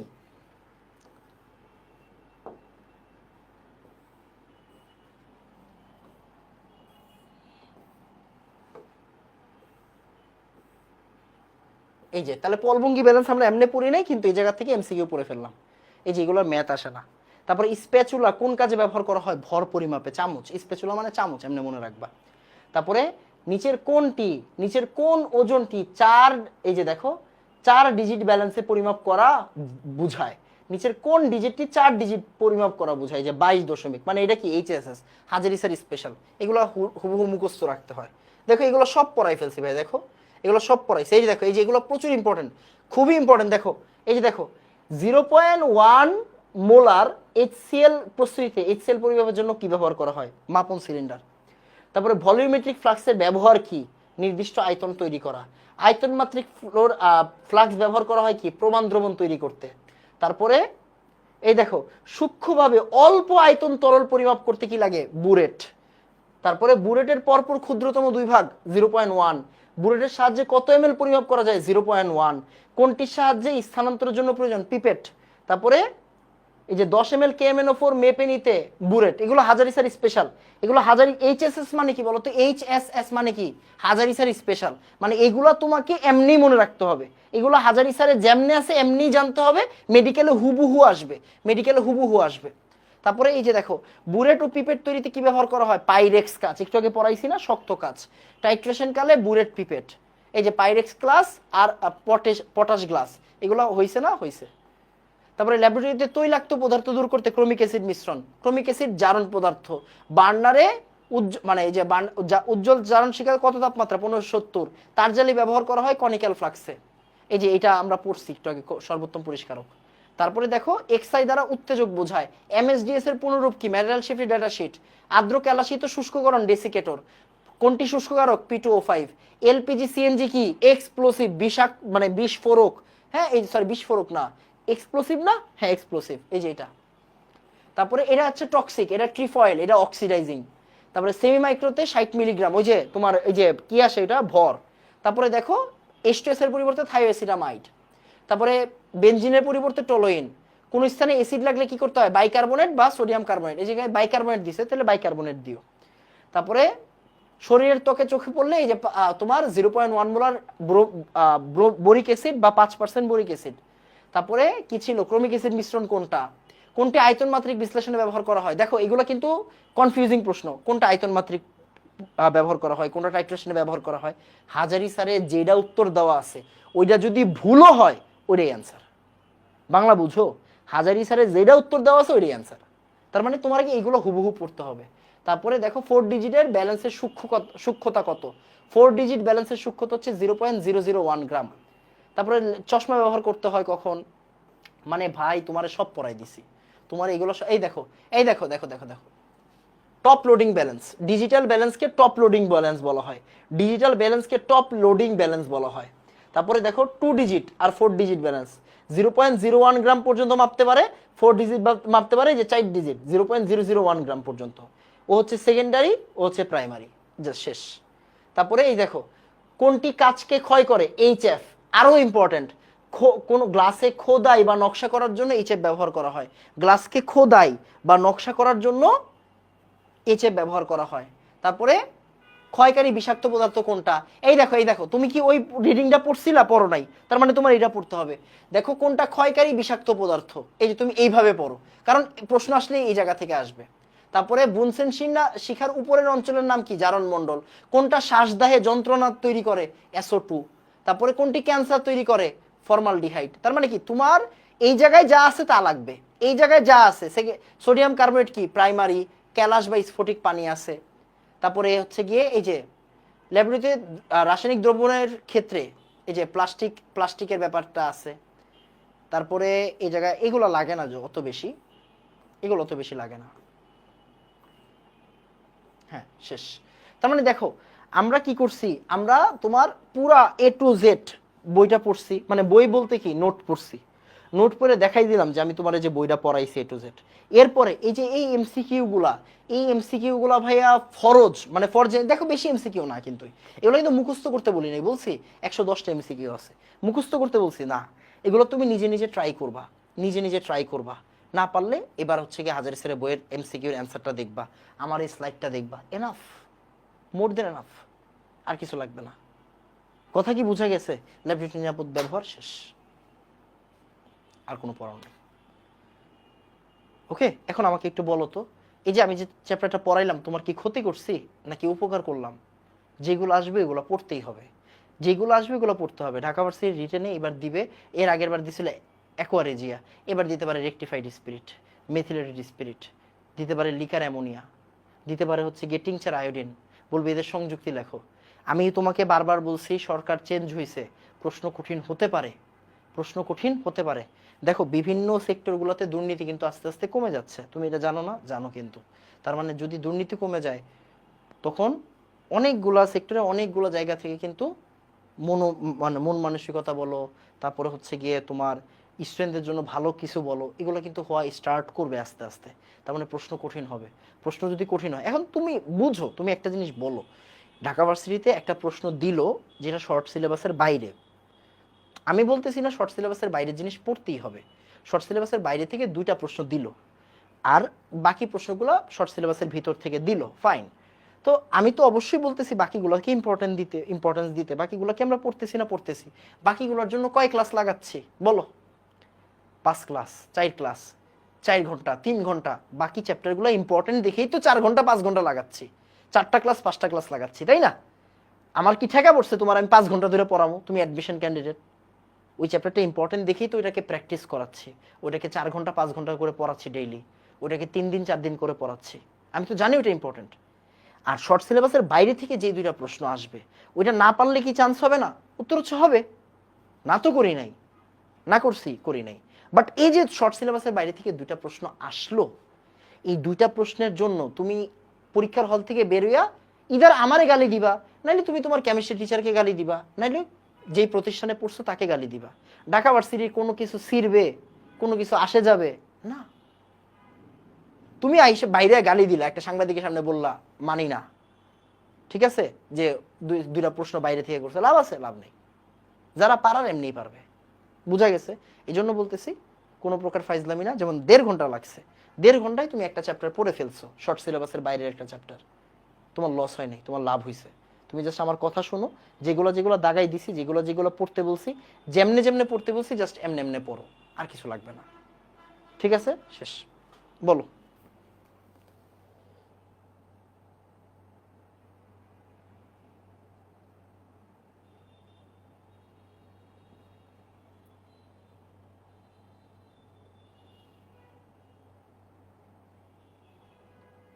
ওকে ডান বাবা।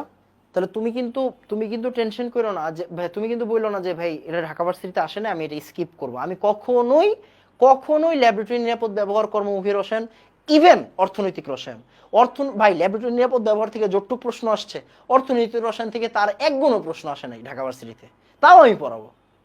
তুমি জানো আমি ঘাওড়া, ঠিক আছে, আমি বহুত ঘাওড়া, আমি পড়াবো। এন্ড তুমি অনেক বেশি শিক্ষিত, তুমি অনেক বেশি চালাক, তুমি অনেক ব্রিলিয়েন্ট টিচারদের কাছে পড়ো, বিভিন্ন জায়গা থেকে বিভিন্ন কিছু শুনো, ওইগুলো আমারে বলবা না যে ভাই এটা তো আসে না পরীক্ষায়। তোমার পরীক্ষায় কি আসে না আসে ওটা আমি জানি, ঠিক আছে।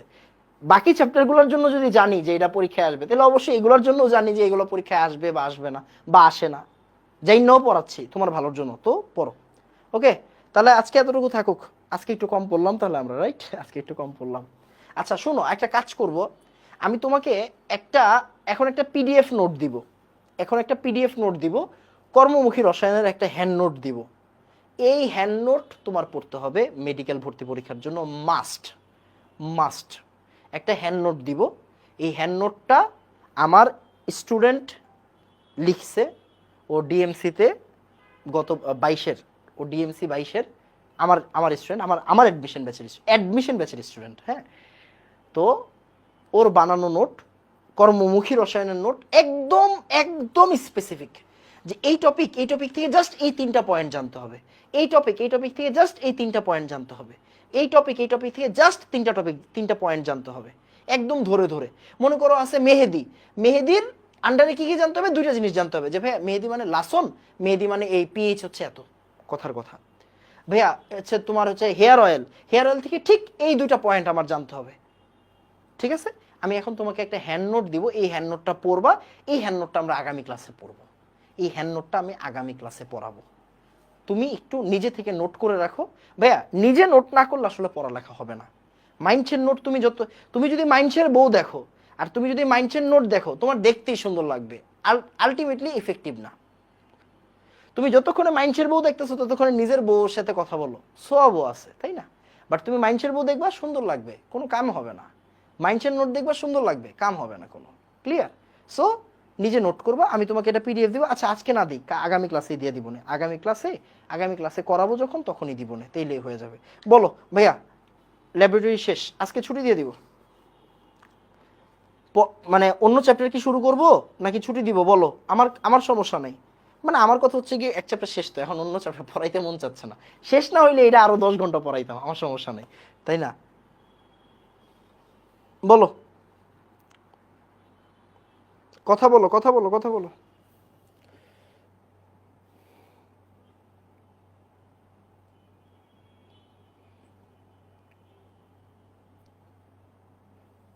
ওকে, আচ্ছা আরেকটা কথা, সেটা হইলো ফর ইওর কাইন্ড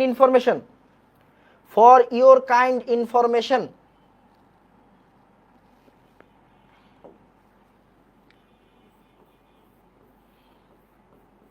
এই টুমোরো বানান কি ঠিক আছে রে? টুমোরো বানান কি ঠিক আছে? যাই হোক, যেটা মন চায় এটা হোক।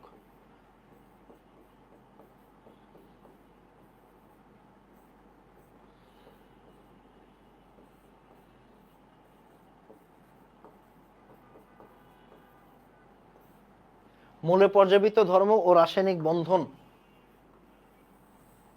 এর উপর এক্সাম। শেষ। ওকে,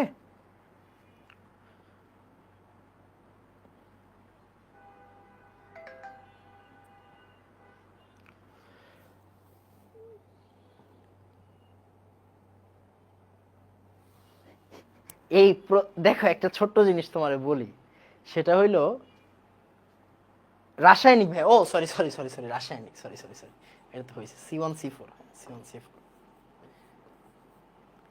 তোমরা না কেমন জানি বুঝছো, তোমাদের তোমাদের যখন আমি বলবো যে আজকে কি ছুটি দিব কিনা, তার মানে অ্যাকচুয়ালি আমি ছুটি দিতে চাচ্ছি, ঠিক আছে? আর তুমি খুব ভালো করে জানো, যদি আমি ছুটি দেওয়ার মুডে না থাকি, যদি আমি পড়ানোর মুডে থাকি, তুমি আমার পায়ে ধরে কান্দাকাটি করলেও আমি তোমার ছুটি দিব না, তাই না? 4 ঘন্টা যাক 5 ঘন্টা যাক আমি তোমার পড়াবো। আমি যদি চাই ছুটি দিতে, তুমি ছুটি পাবা, নাইলে পাবা না। আমি তোমার জিজ্ঞাসা করছি আজকে কি ছুটি দিব কিনা, তার মানে আমি আসলেই ছুটি দিতে চাচ্ছি, এটা তো তোমার বোঝা উচিত, তাই না? এখন তুমি যদি বলো ভাই আজকে আরেকটু পড়ান, লাভ আছে কোনো? আমি চাইতেছি ছুটি দিতে, সো ছুটি হবে আজকে, ঠিক আছে? যাই হোক, লাইব্রেরি নিরাপদ ব্যবহার হচ্ছে গিয়ে ডান। যা যা বলছি, যা যা পড়াইছি, আমি কিন্তু বারবার বলছি হাজারি স্যারের পিডিএফটা পড়ে ফেলতে। হাজারি স্যারের পিডিএফটা পড়ে ফেলবা। হাজারি স্যারের পিডিএফ পড়লেই কি তোমার কাজ শেষ? উত্তর হচ্ছে না। তুমি এবার নিজে নিজে নিজে নিজে হচ্ছে এমসিকিউগুলোতে দাগ দাও, নিজে নিজে এমসিকিউগুলোতে দাগ দেওয়ার চেষ্টা করো। এনাফ। এগুলো বারবার আসবে পরীক্ষা, এগুলো বারবার আসবে, ঠিক আছে? এগুলাই আসে, এগুলাই আসবে।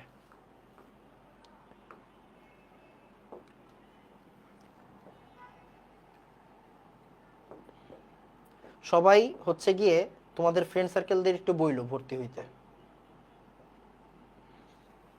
তোমাদের ফ্রেন্ড সার্কেলদের বলবা ভর্তি হইতে।